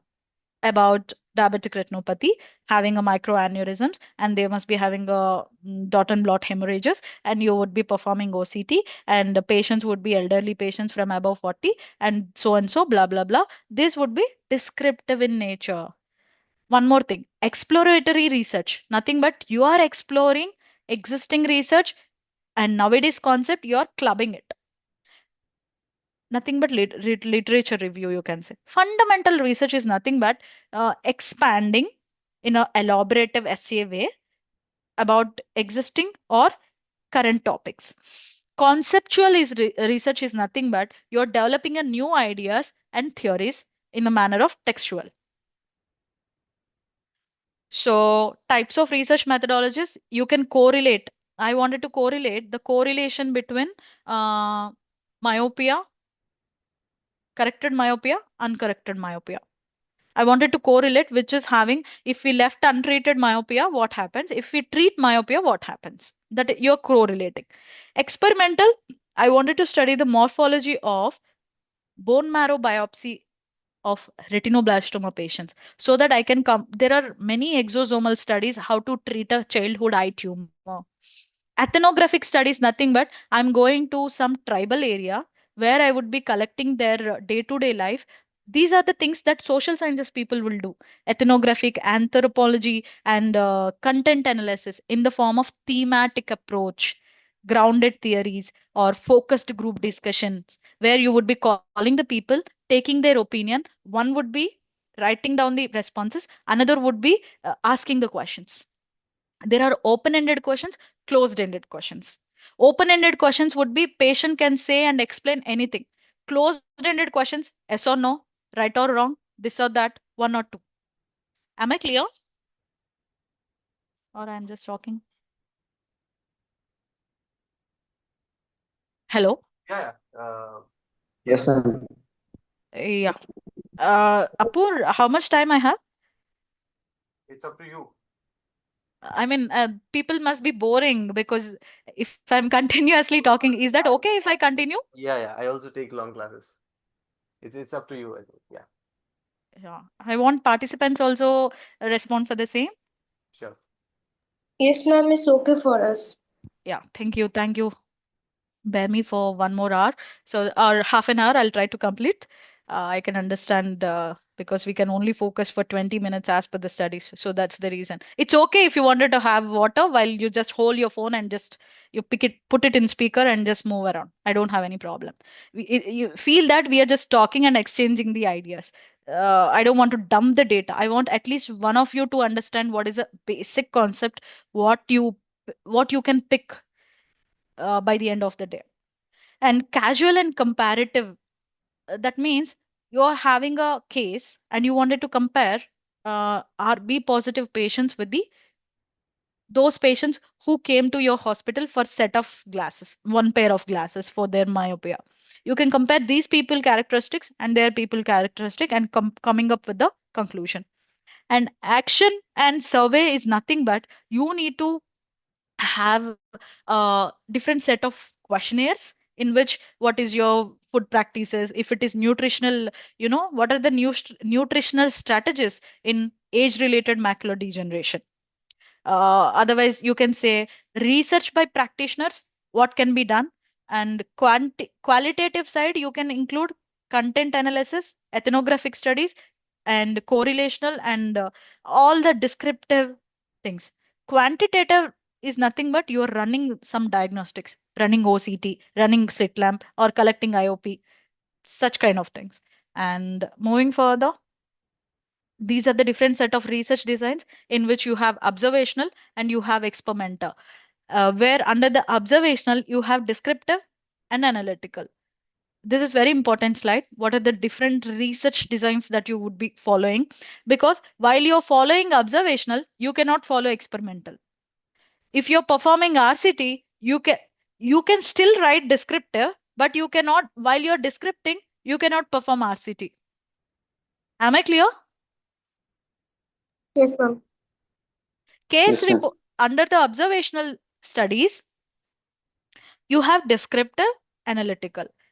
Under the descriptive of observational means you are observing what are the patient responses or what are the changes that are happening by keeping this or implementing this particular test. For example, examination under anesthesia, which can be performed to those patients of RB or any childhood cancer patient. How do you think we can? Do you think we can easily perform ophthalmoscopy on them to observe a posterior segment evaluation? No, we cannot. Why? They are children. We cannot make them focus for longer hours to look straight. I need to observe your retina and fundus cup disc ratio. So that's the reason we'll put them on general anesthesia and we would be examining their tumor size, shape, where it is located, and all these things. So if I am projecting one singular patient, that would be your case report. But if you're projecting number of patients of same cases, that would be your case series. If it is one single patient, their what you provided the treatment, it is complete story of that particular patient. That is your just case report. If you have a same disease but n number of patients, that is case series. Am I clear? Under the analytical, you have cross-sectional. That means today, as I said, at particular time from 2020 to 2023 September is your cross-sectional time period. If that particular time you're collecting the data, then that means your research design is cross-sectional research design. And case control study, where you have diabetes positive, diabetic negative. You have control patient, you have diabetic patient. You are giving one drug to diabetic patient to see if there is any change in the diabetes levels or not. And you one set of population, you are not giving anything. You are just giving saline solution or you are just giving water to them. And you wanted to compare case and control. What are the changes? Which one is the best treatment strategy? Or is there any effect of this particular drug in the diabetic patient? Cohort study is nothing but cohort studies are those census, collecting a population or performing survey, giving a COVID vaccine or COVID vaccine and their eventual effects of uh, eye health. That can where you need to, including more group of people in one cohort. That would be cohort study. Cohort is nothing but a group. I wanted to study eye health or eye morphological or facial asymmetry changes in neonatal population or neonatal tribe, particular cohort. That can be your cohort based study. Experimental or those studies where you would be doing it in the lab. You're developing one drug, you're developing one injection, or you're developing or coming up with any treatment for colonal cancer or any lacrimal gland related surgery technique. These would be RCTs. Non RCTs is nothing but taking case and controls, but you're not injecting any drug, but you are observing the treatment responses without it is non-invasive or non-RCTs. They are just very basic level empirical studies. So this is also says same. I think here nothing to explain further. I have shared this PPT with Apur. If you want, you can take it from him and you can just go through again. And one more thing, the research process. First, what you're supposed to do, you have one particular idea. You have to just identification of general problem. I wanted to study whether really myopia is treated with atropine drops or not. That is my question. What would be my aim? Exploring the myopic treatment strategies among um, tertiary eye care population and Hyderabad. I kept my title very specific. Why? Because always your study should follow PICO format, PICO, in which your participant should be reflected, your intervention should be reflected in your title, your comparison on whom you're comparing the results, and what is your outcome. PICO, PICO. Okay. And specify your questions. What is your hypothesis and what are the data collection tools? You're collecting the data at present or you're just randomly sending them one Google form, ask them to fill and then you synthesize it, or you wanted to take their patient narratives, or you wanted to collect from the medical records. That would be your data collection patterns and how you wanted to analyze and interpret the findings. So usually surveys, experiments, external resource can be used. What are the different set of category data? There is a primary data, secondary data. Primary data is nothing but observation, questionnaire based, record form, interviews, surveys, newspapers, vlogs, anything that has been done by any other than you. Somebody else done, you are using it. That is your primary data. Secondary data is nothing but census, medical records, registries, cancer registries, or any surveys, population calculation, which can be available free for anybody, anywhere can access that particular thing, and you can just generate your research from the existing resources. That is your secondary data. Under this data, you have four set of data, which is nominal data, nothing but you can give a simple measure of whether they are female or male, whether they are Krishnasri or somebody else, whether they are having a brown hair or whether they are having a gray hair. That means you're having a qualities in the form of nominal. Ordinal data maintains principles of nominal data, but they adds in the measure of in a order. For example, in a class of fifth class, there are the people who got 50 marks, who got 55 marks, who got 57 marks, like that. In a linear way, they go. For example, your temperature 98.1, 98.2. which is having a linear next number. Interval data, which builds on the ordinal data by adding more information on the range between each observation, by allowing us to measure the distance between the objects. That can be, giving a range like 20 to 25 years is one group, 30 to 35 years is one group. That means you have a very definitive set of rules or interval or range between these two. Ratio data adds to the interval with including an absolute zero. Decimal data 1.0, 1.1. What is a cup disk ratio? Normal ratio 1.3 or 3.1 or 2.2. Large cup disk ratio is there. That can be your ratio data. These data is called as nothing but variables. Variables can be defined into categorical and quantitative. Categorical, nothing but you cannot say I have 2.1 children. We cannot say that. I can say I have zero children, or I can say I have two children, or I have one children, like that. We cannot say 1.1 children. I have 2.3 children, like that. You can just name it, or you can say anything that can be categorized into quantitative and categorical, that can be a living organism. For example, we humans, animals can be categorized into both categorical, quantitative. There are two females standing over there. Here, one particular male is standing and he is performing some A scan.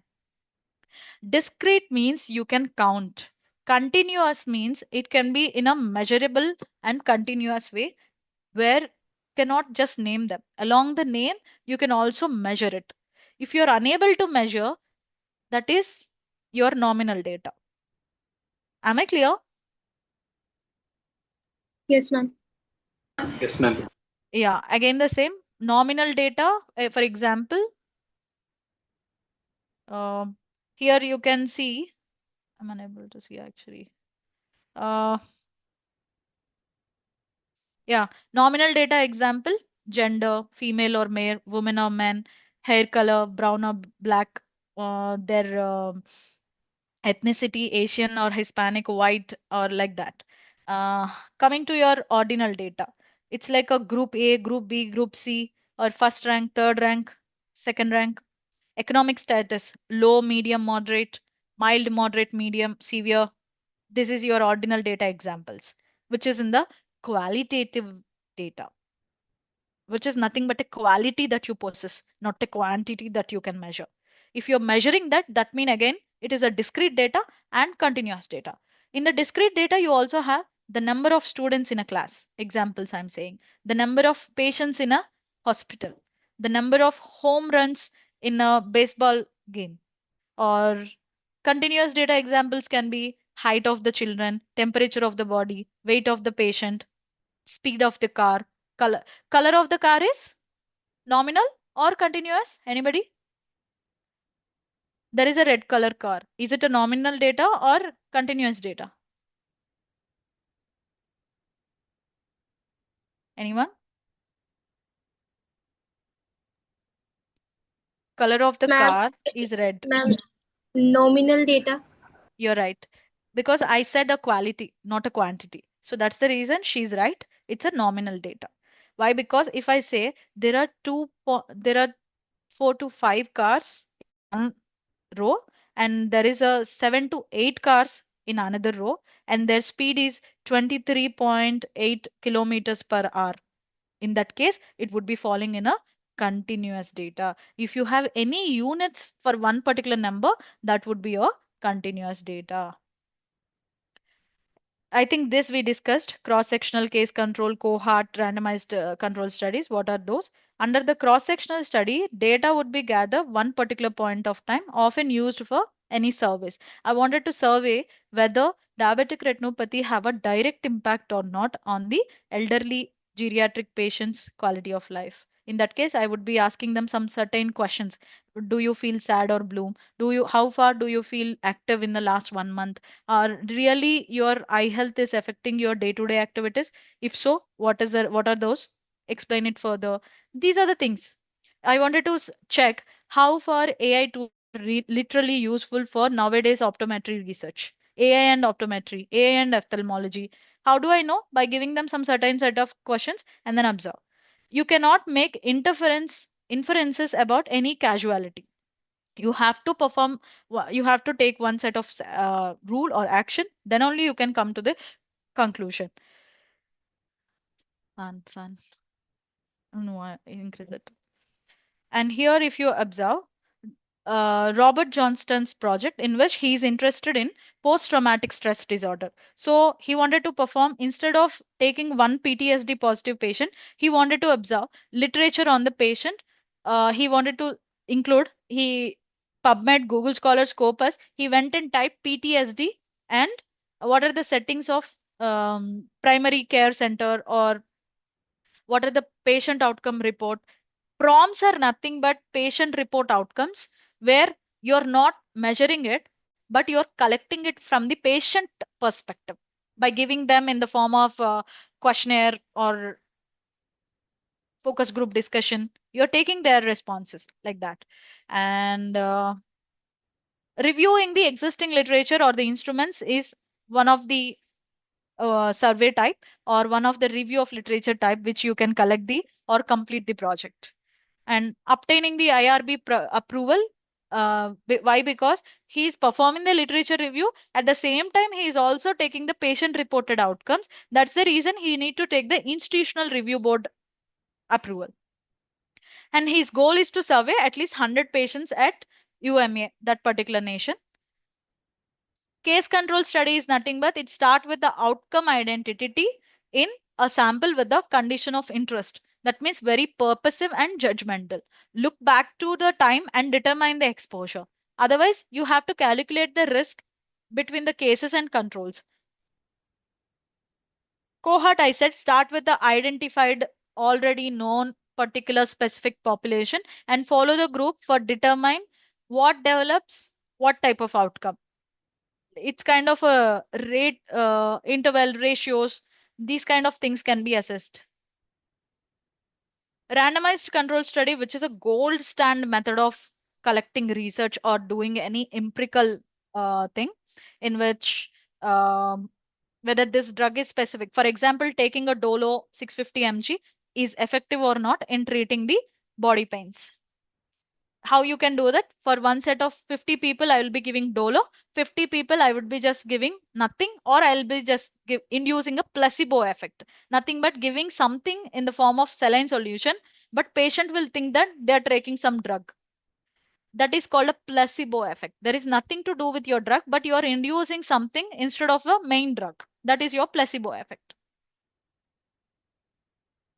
So research using secondary data, nothing but literature review, systematic review. Meta-analysis is nothing but you have a different databases again.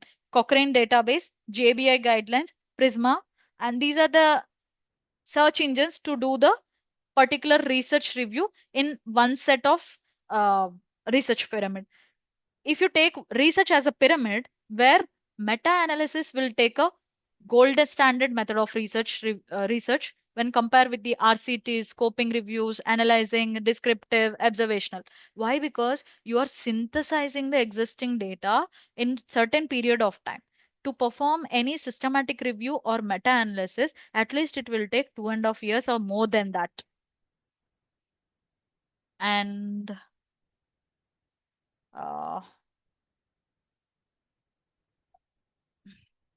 yeah, literature review is nothing but gathering the data and you are summarizing it. Systematic review is you would be gathering, but in a systematic way. As I said, I have collected 20 articles from PubMed, 30 articles from Google Scholar, and I'm synthesizing it in a form of flow diagram, and then I would be assessing only 17 articles as per my inclusion exclusion criteria, summarizing the quality of data in the form of textual or in the tabular forms. Meta-analysis process is nothing but you have defined the question. I want to study about the age-related macular degeneration and Lucentis effect on the particular disease, or diabetic retinopathy, or for example, box string method as part of vision therapy technique. How I can treat ADHD patients, um, accommodation-related disorder. How vision therapy is effective, or providing any other um therapy in the ADHD patients' eye health. That means I'm very determined what I'm going to do or my research question. Collect the data, clean the data first. How do you clean the data? Removing the duplicates, removing the based on your exclusion criteria, and also analyze the data based on the collected data, and then visualize it in the form of bar diagrams, pie charts, tabular forms, like that. How do you do that if it is an empirical research? Empirical research is nothing but I have collected 50 patients of data in which four are female, 45 are so and so, and also what is the central tendency, what is the mean of it, what is the average of it, what is the mode, how many are repeating with the same responses, or what is the correlation. These things can be studied either running the SPSS software, or GraphPad is to draw the diagrams of statistical way. Excel is also having a different set of data add-ons to run the statistical program. And many AI tools like Orange is also available for. Orange is a software where you can onlinely, collect the or analyze the data. SPSS is a very common software acquired by IBM, and it is a social package for statistical package for social sciences, where medical sciences people also can access it. So now you collected the data, now you know how to collect it, how to write a proposal, how to get the approval, what is the sampling technique, what are the research designs. Now the question is how to write a paper. First, you have to have a very small message, nothing but abstract, which can having a 150 words.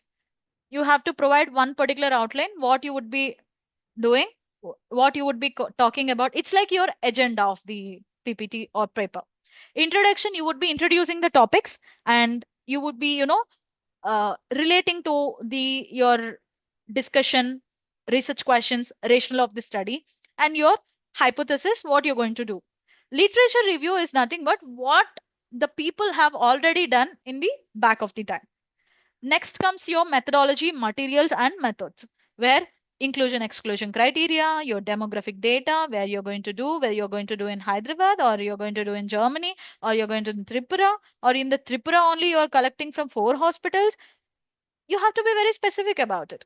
And what are the results?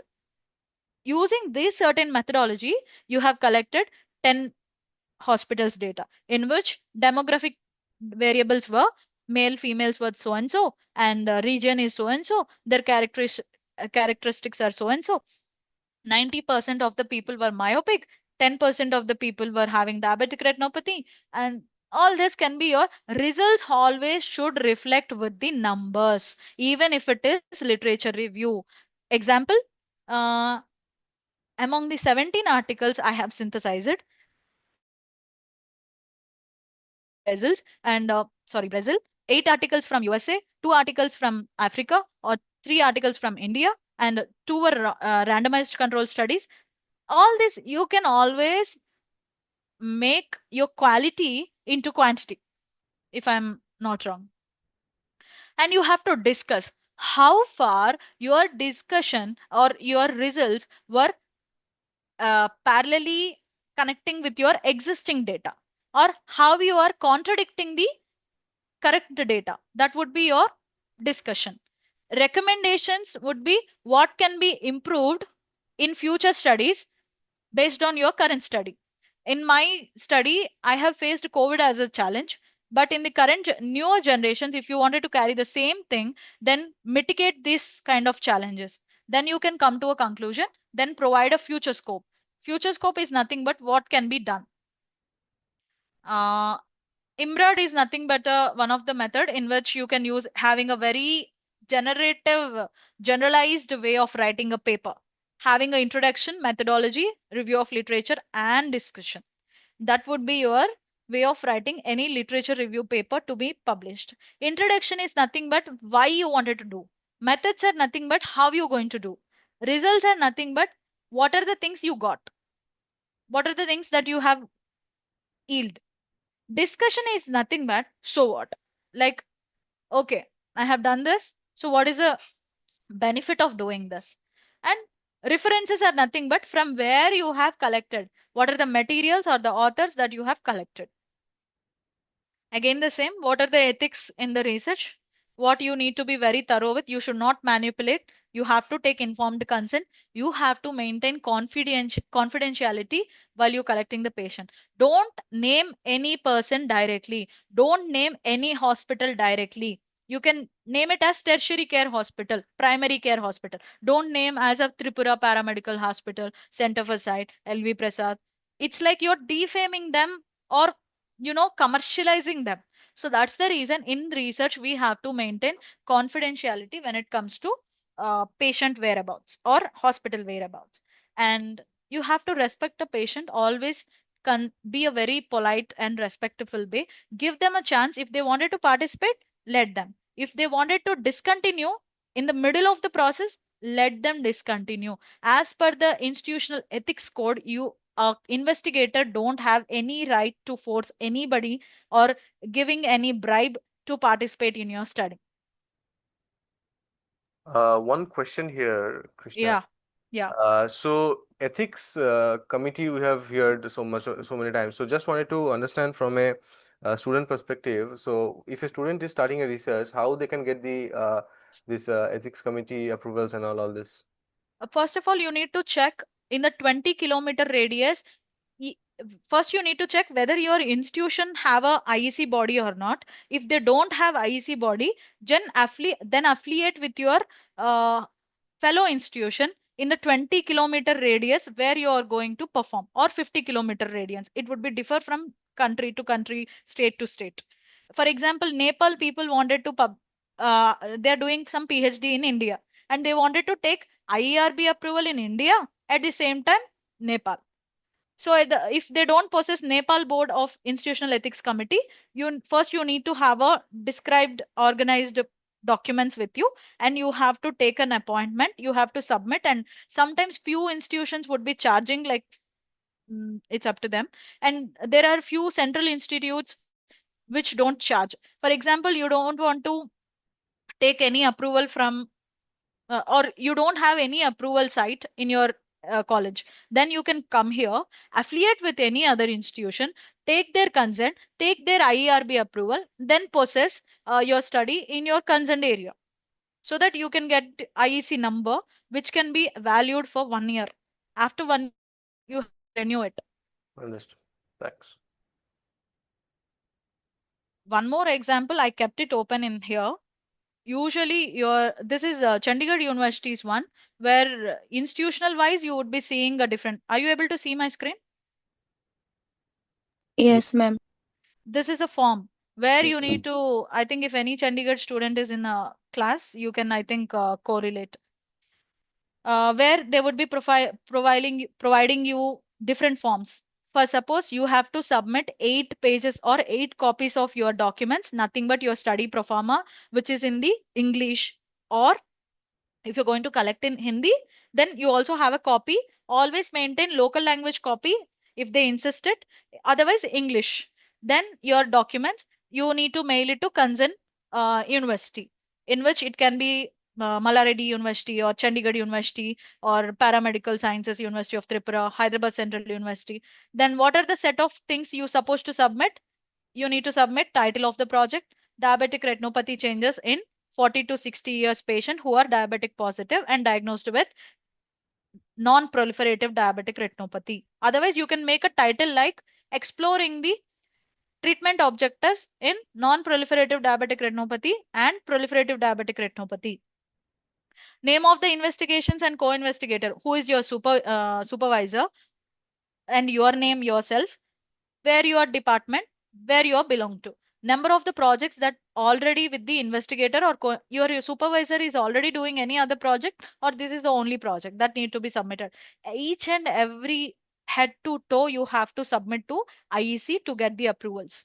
Sometimes they will reject, or they will reject with the on condition that you need to modify something, then resubmit, they will give you the approval. Source of funding, is your research is funded by DBST, Departmental of Biotechnology, or if you have a RO grant, or if you have LV Prasad fellowship grant, or if you have any public health or government produced grant, you need to mention. If there is nothing, then not applicable, nil. Otherwise, you can also write what are the objectives of your study. I showed you at BSc level you may have one or two objectives. At PhD level you may having more than three. Why you wanted to do that study, justification you need to provide as part of your IEC documents, very crisp methodology, what you're going to do.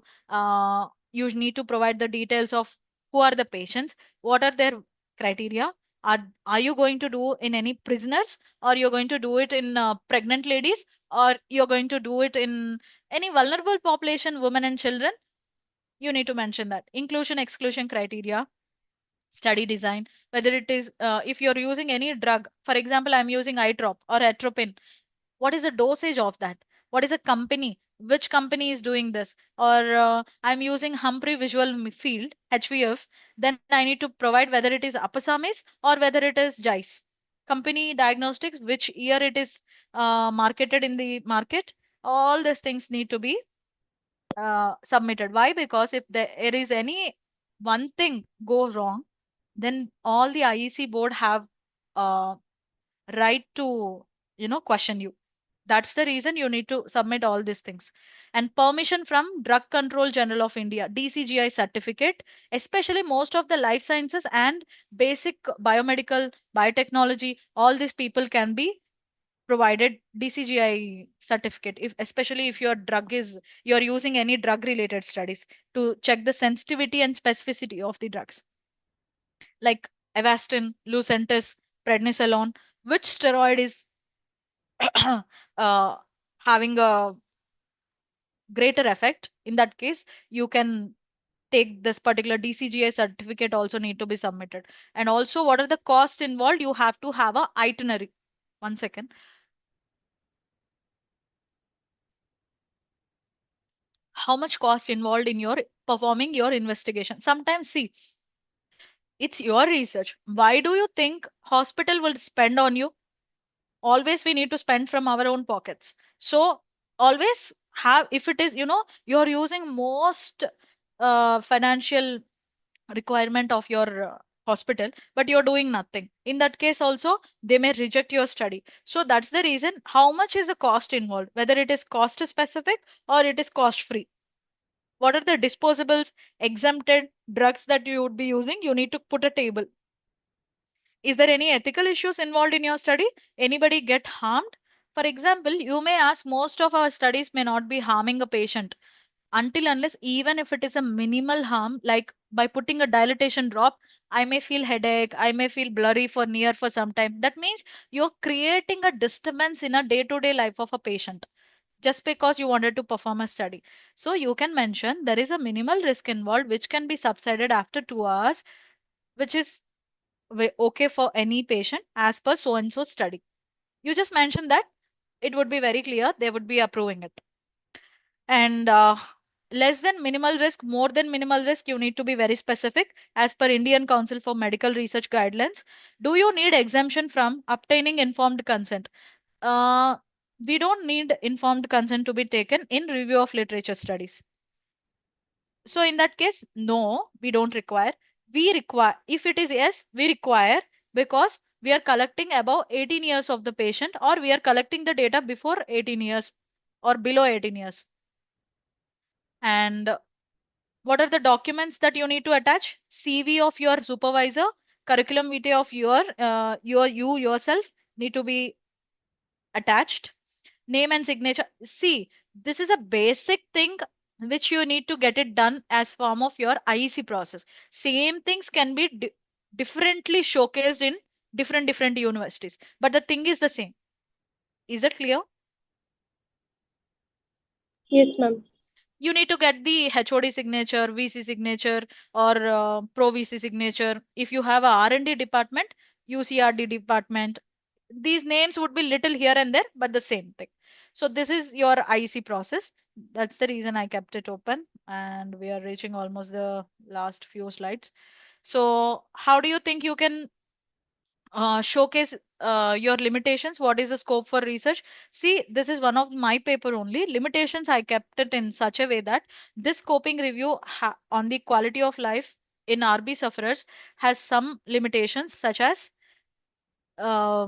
one of the study's major drawback was that it only included the papers from published in English, not from any other language. So, in which I may be left over the best findings also, which are published in Turkish language, because I have included only English, and I also included from 1 year. I didn't include it from last 10 years. Example I'm saying, but this particular paper we included from 2000 to 2022. Future research, how do you can import it or showcase it in the next generations? You can keep a heading on your manuscript, and you can write that what levels of quality of performance can result in quality of life, or what are the things counseling strategies can be actively implemented in a oculoplasty OPD of tertiary eye care hospital. Such things can be questioned so that easily your fellow researcher, future researchers can pick that particular question and do the research. So I think these things we have discussed. What are how to read a paper? You have to why to read a paper means nothing but you need to update yourself to find out the existing solution, what is known, what is not known, what are the clinical features, what are the non-clinical features, how to scrutinize, how to filterize the articles. The articles has been assigned to be a read to from instructor to a postgraduate or undergraduate student, then only we will read. Otherwise we usually don't read it, we'll just google it and just end up with the conclusion. Of course, there is a word called to impress others. Why do you impress others? If you're, diplomatically or intellectually wise, then you need to read. That's the reason they must have used a word called or sentence called to impress others. Types of articles published in journal are primary literature, secondary literature, which is nothing but original data that you can carry. Secondary is nothing but existing, which are published through meta-analysis, book reviews, guidelines, newspaper articles, sub-articles. I think Apur also have a very interesting articles on ResearchGate. I have gone through yesterday. So that is his primary data. But if I am using, that would be my secondary data. Key elements of research paper, we have discussed this in the earlier. Understanding the research question, you need to be very clearly defined it, why you are doing it, where you are doing it, how you're going to do it, whether it is testable or not testable. If it is, not known and you are not able to find the literature, then stop it. Modify the title and then do it. Use different set of keywords. So if you are looking for a idea for research, then you need to first, depending on the primary data, then you need to, if you're searching for the diagnosis, you need to depend on the reviews, proceedings, textbooks, case series. If you wanted to overview on the any topic, then you have to perform a literature review, systematic way, prismatic analysis, meta-analysis. This is one of the paper here I have adjusted, art of reading a journal.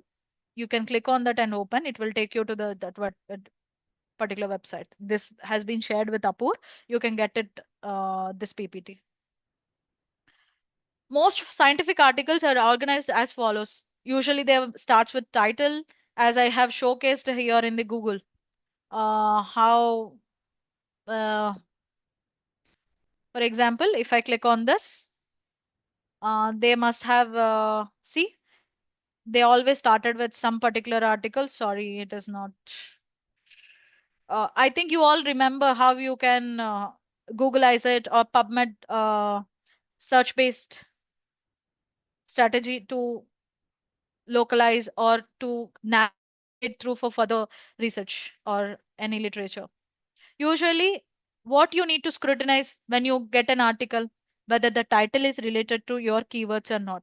If yes, then go read abstract. If you feel irrelevant, leave it there. Don't go further. If you feel relevant, then go to your methodology.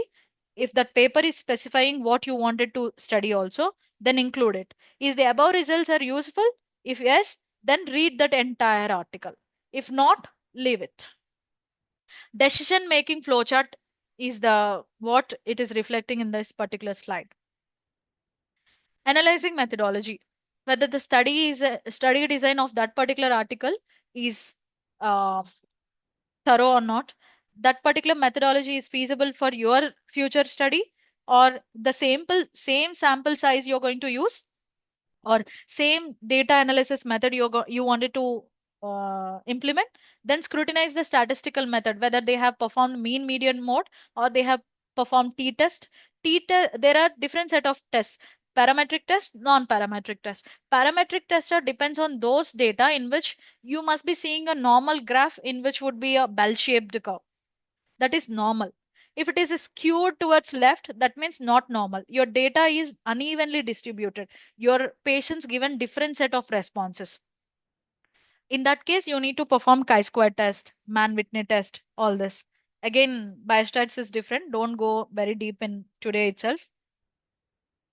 So how do you interpret? I said bar diagrams are pie charts or any patterns or tabular formats you can use. You can observe the trends and patterns in different columns and rows. And best AI research tools that I wanted to showcase for your research, lit maps. I'll just show one thing here. Instead of, what I showed in the morning was actually very manual way of doing. For your ace of thing, I'll just show you carrot 2. Apur, you just note down it so that your students may have a different benefit from this, which can be visualizing. Uh, See, this particular Apur, are you there? Yeah. See. Yeah. So this is one of the software where almost I'm finishing my doctoral time. I found this article, this particular database. But before that, I used to do like manually. As nowadays, Gen Z generation, they can, easily grab it. Like now, I want this particular database having a not ChatGPT or not any OpenAI. This is having an inculcation of both PubMed and Web of Science and Scopus. So and I'll just show you one single magic here. I'll just type myopia and treatment strategies. I like this app very much. That's the reason I'm just blushing over the video. Don't mind.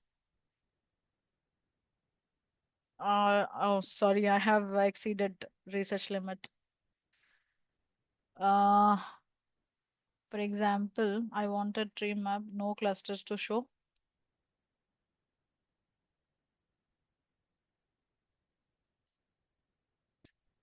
Okay, maybe I need to log in with my another Gmail account.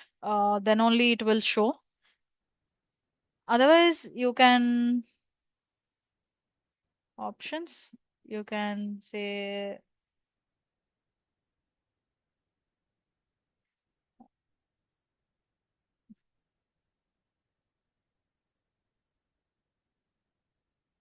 see here myopia and treatment. I Everybody are focusing.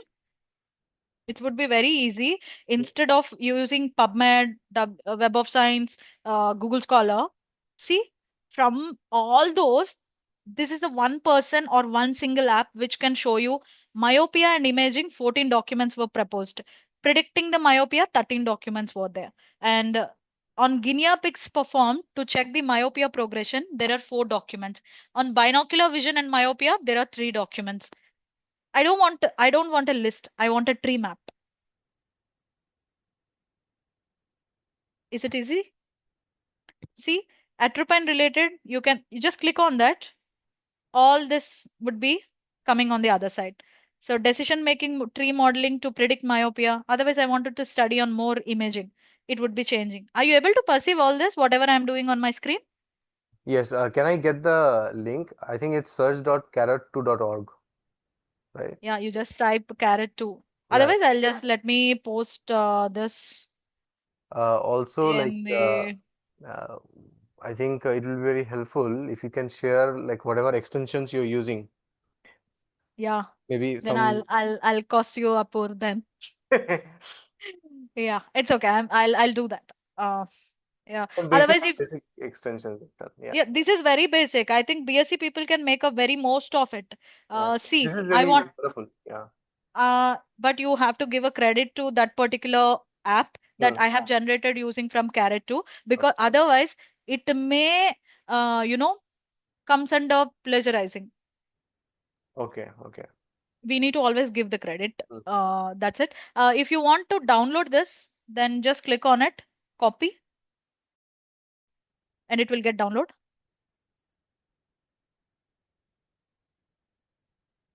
It got copied. Now copy this, put it wherever your Microsoft, or I wanted to just copy, and I wanted to showcase in today's PPT. Then I'll just go back and I'll click on this or click on the slide. I got this. Instead of showing you, there were many researchers said this in imaging perspective. I can easily imagine, visualize. See, there were impact of ICL fixation in directing the post-operative results of myopia. What are the predicting myopia strategies? Atropine related. What are the spherical equivalent related myopia strategies? Laser in situ keratoconus. So you can easily visualize. So this is one of the app. Otherwise, let me come back to, yeah, one more. Sorry. One more thing I would like to show. This is one app, and anybody know how to remove this particular one? I'm unable to see the tag. How can I remove this? Or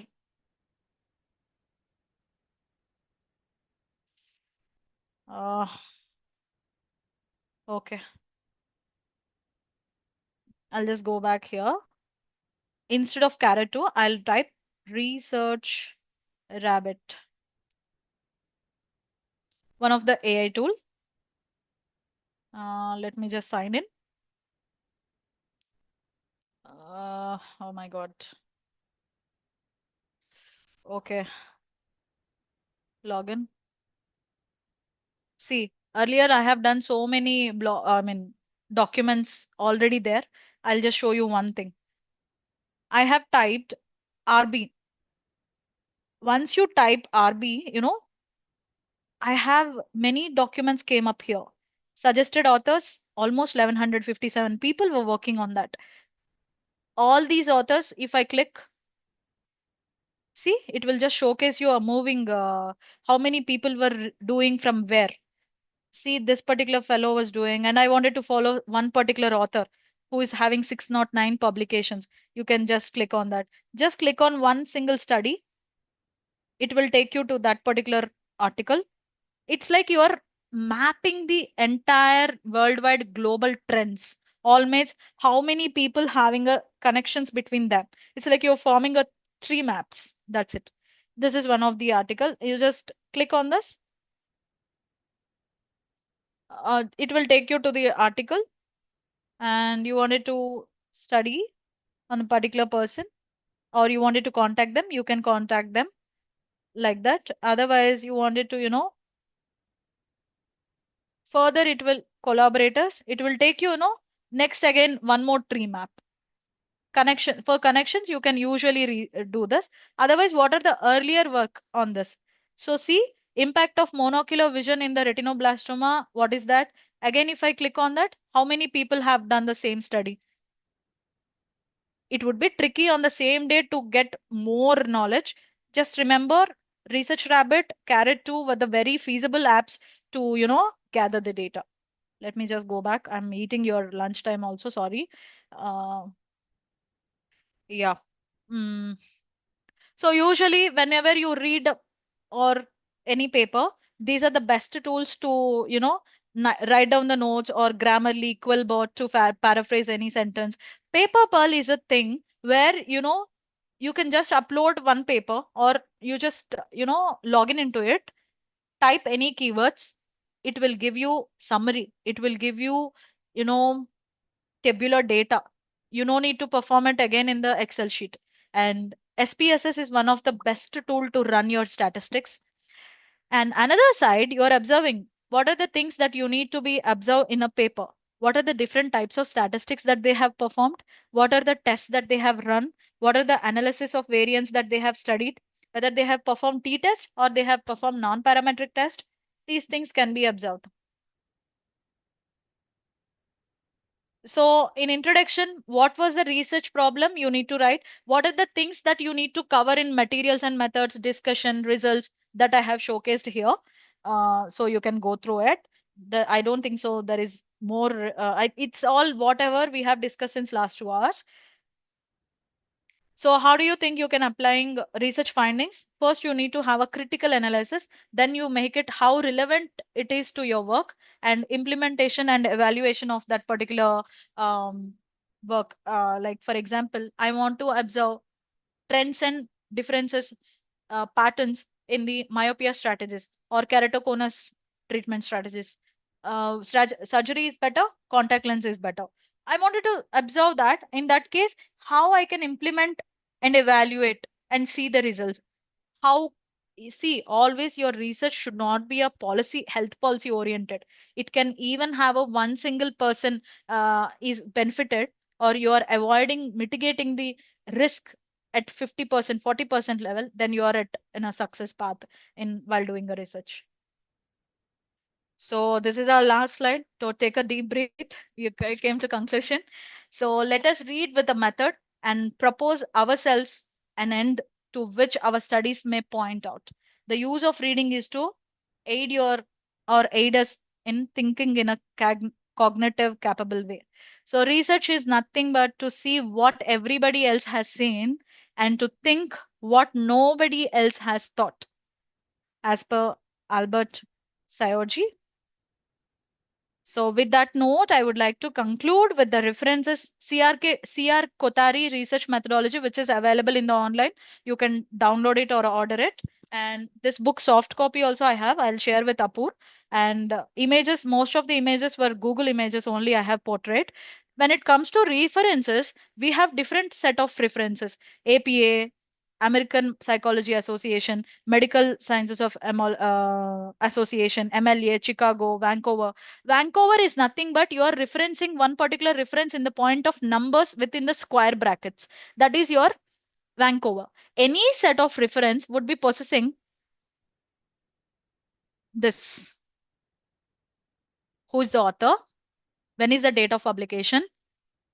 Title of the work or where it is published? From which country it is published? They have given double space for every name, and from which journal it is published. That's how you usually differ any uh, reference. So with that note, thank you for all your attention. Yeah, any doubts? Okay. Hi, students. Any doubts? Dia, Swarna, Parijita. Yeah, there are some questions in the message, my inbox. Yeah, who will give the DOI? I think Apur, it's you. Yeah, yeah. Yeah, DOI is given to those when it is published by the journal, date of issue. For example, my publishing house will publish for every 6 months. When I publish it, I have a date of issuing number. In that case, I can give you a issuing number that, for example, I'll just show you one of the article here. Just go. And here I'll just type PubMed.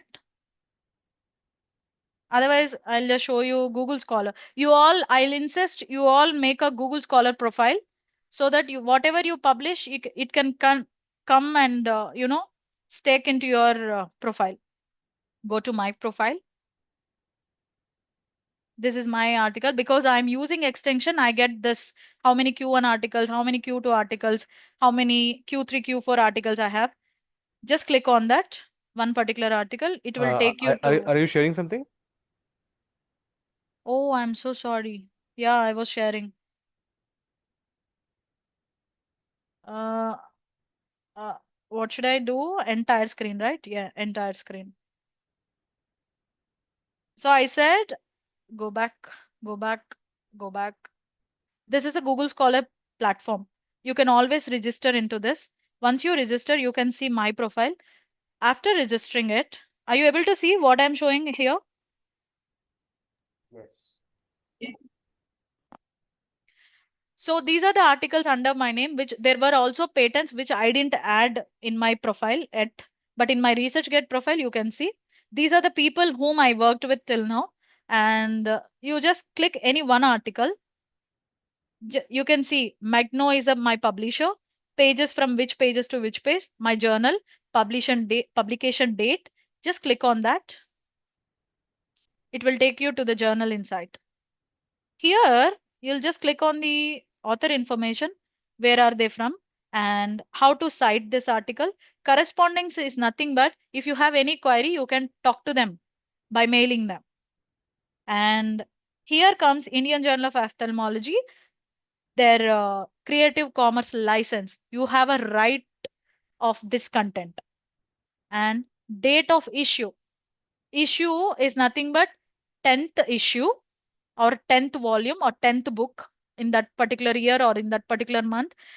My assigned number of this article is 285723, and Indian Journal of Ophthalmology is the journal, and that is your DOI. If you provide this DOI to anybody, it will, if you click on that DOI, it will navigate to you that particular page.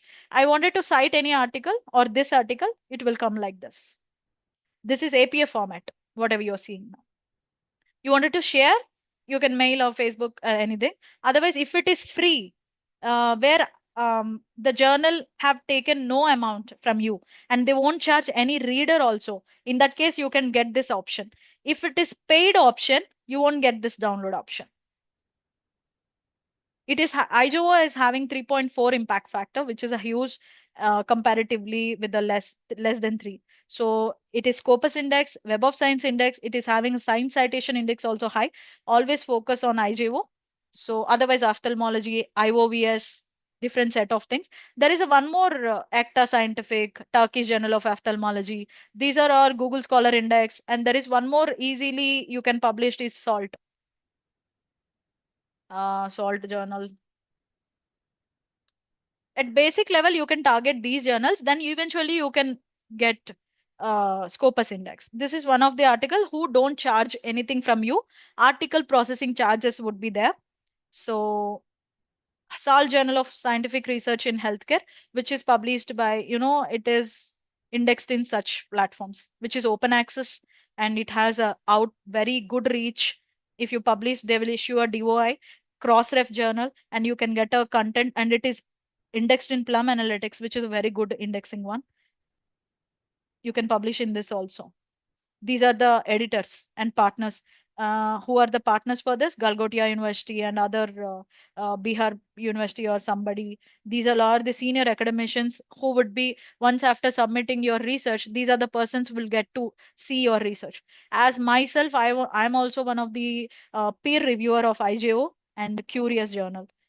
Curious, which is a very, article processing charges are there, but it is an international journal where you can also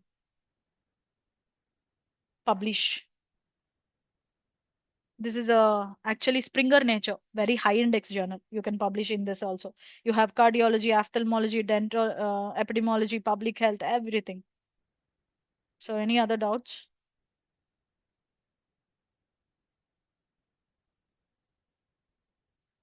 Is there any time limit for research submission after registration? Uh, I didn't get the question. Registration in the sense after getting IEC approval?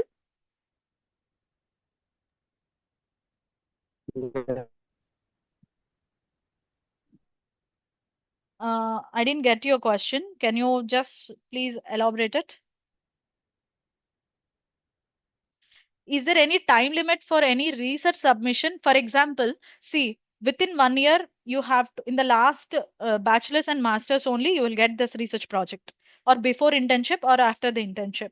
If your university would be having a time limit to complete your project, but to publish it in the journal, it's up to you.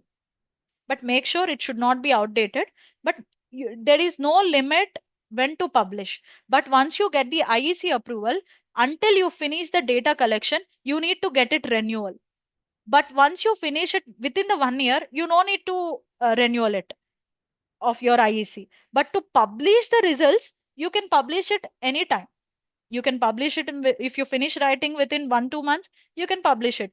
But publishing period, once you submit it to any other journal to take the first call itself, it will take some time, 1 month to 2 months, 3 months. IJ would take for one single decision, for first decision, it will take 3 months.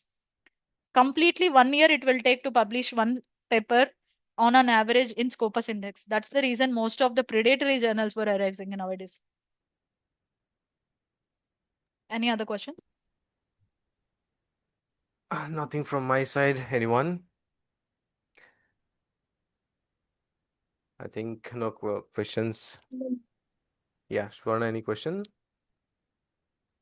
Okay. Ma'am, right now you said about the registration. I was about to ask it, so now I'm clear about it. Yeah. See, registration is nothing but don't confuse with the IEC and the clinical registration. We also have CTRI number. If you are doing any controls, randomized control study, if you want to perform by giving any drug or injection or any composition, you must register. Let me share screen and yeah, share. CTRI number you have to get. Until unless you get the CTRI number, you cannot publish the entire results. You can publish pre-test data, clinical trial registry. You need to include here. You get login credential first. They would be having certain set of rules and documents that you need to fill in, submit. Then they will issue a CTRI number if you're performing any study in India. It is provided by Indian Council of Medical Research. Any randomized control study need to be registered in CTRI. Otherwise, it is not allowed to publish even though you have IC approval. Hope I'm clear. Yes. Yes, ma'am. Okay.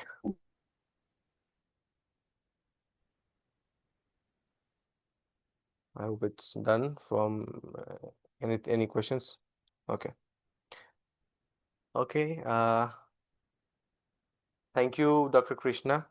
It Yeah. was a really wonderful and insightful presentation. I personally got to understand and learn so many things about research and all.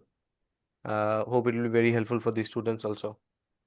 And I hope in future also, if we get any queries or any issues, then we can reach out to you, or the students can reach out to you Yeah, for sure. anything related to research. Okay, then I think we can hang up. Thank you, Dr. Krishna and other students to join. Yeah, thank you all for your attention and thank you, Apu.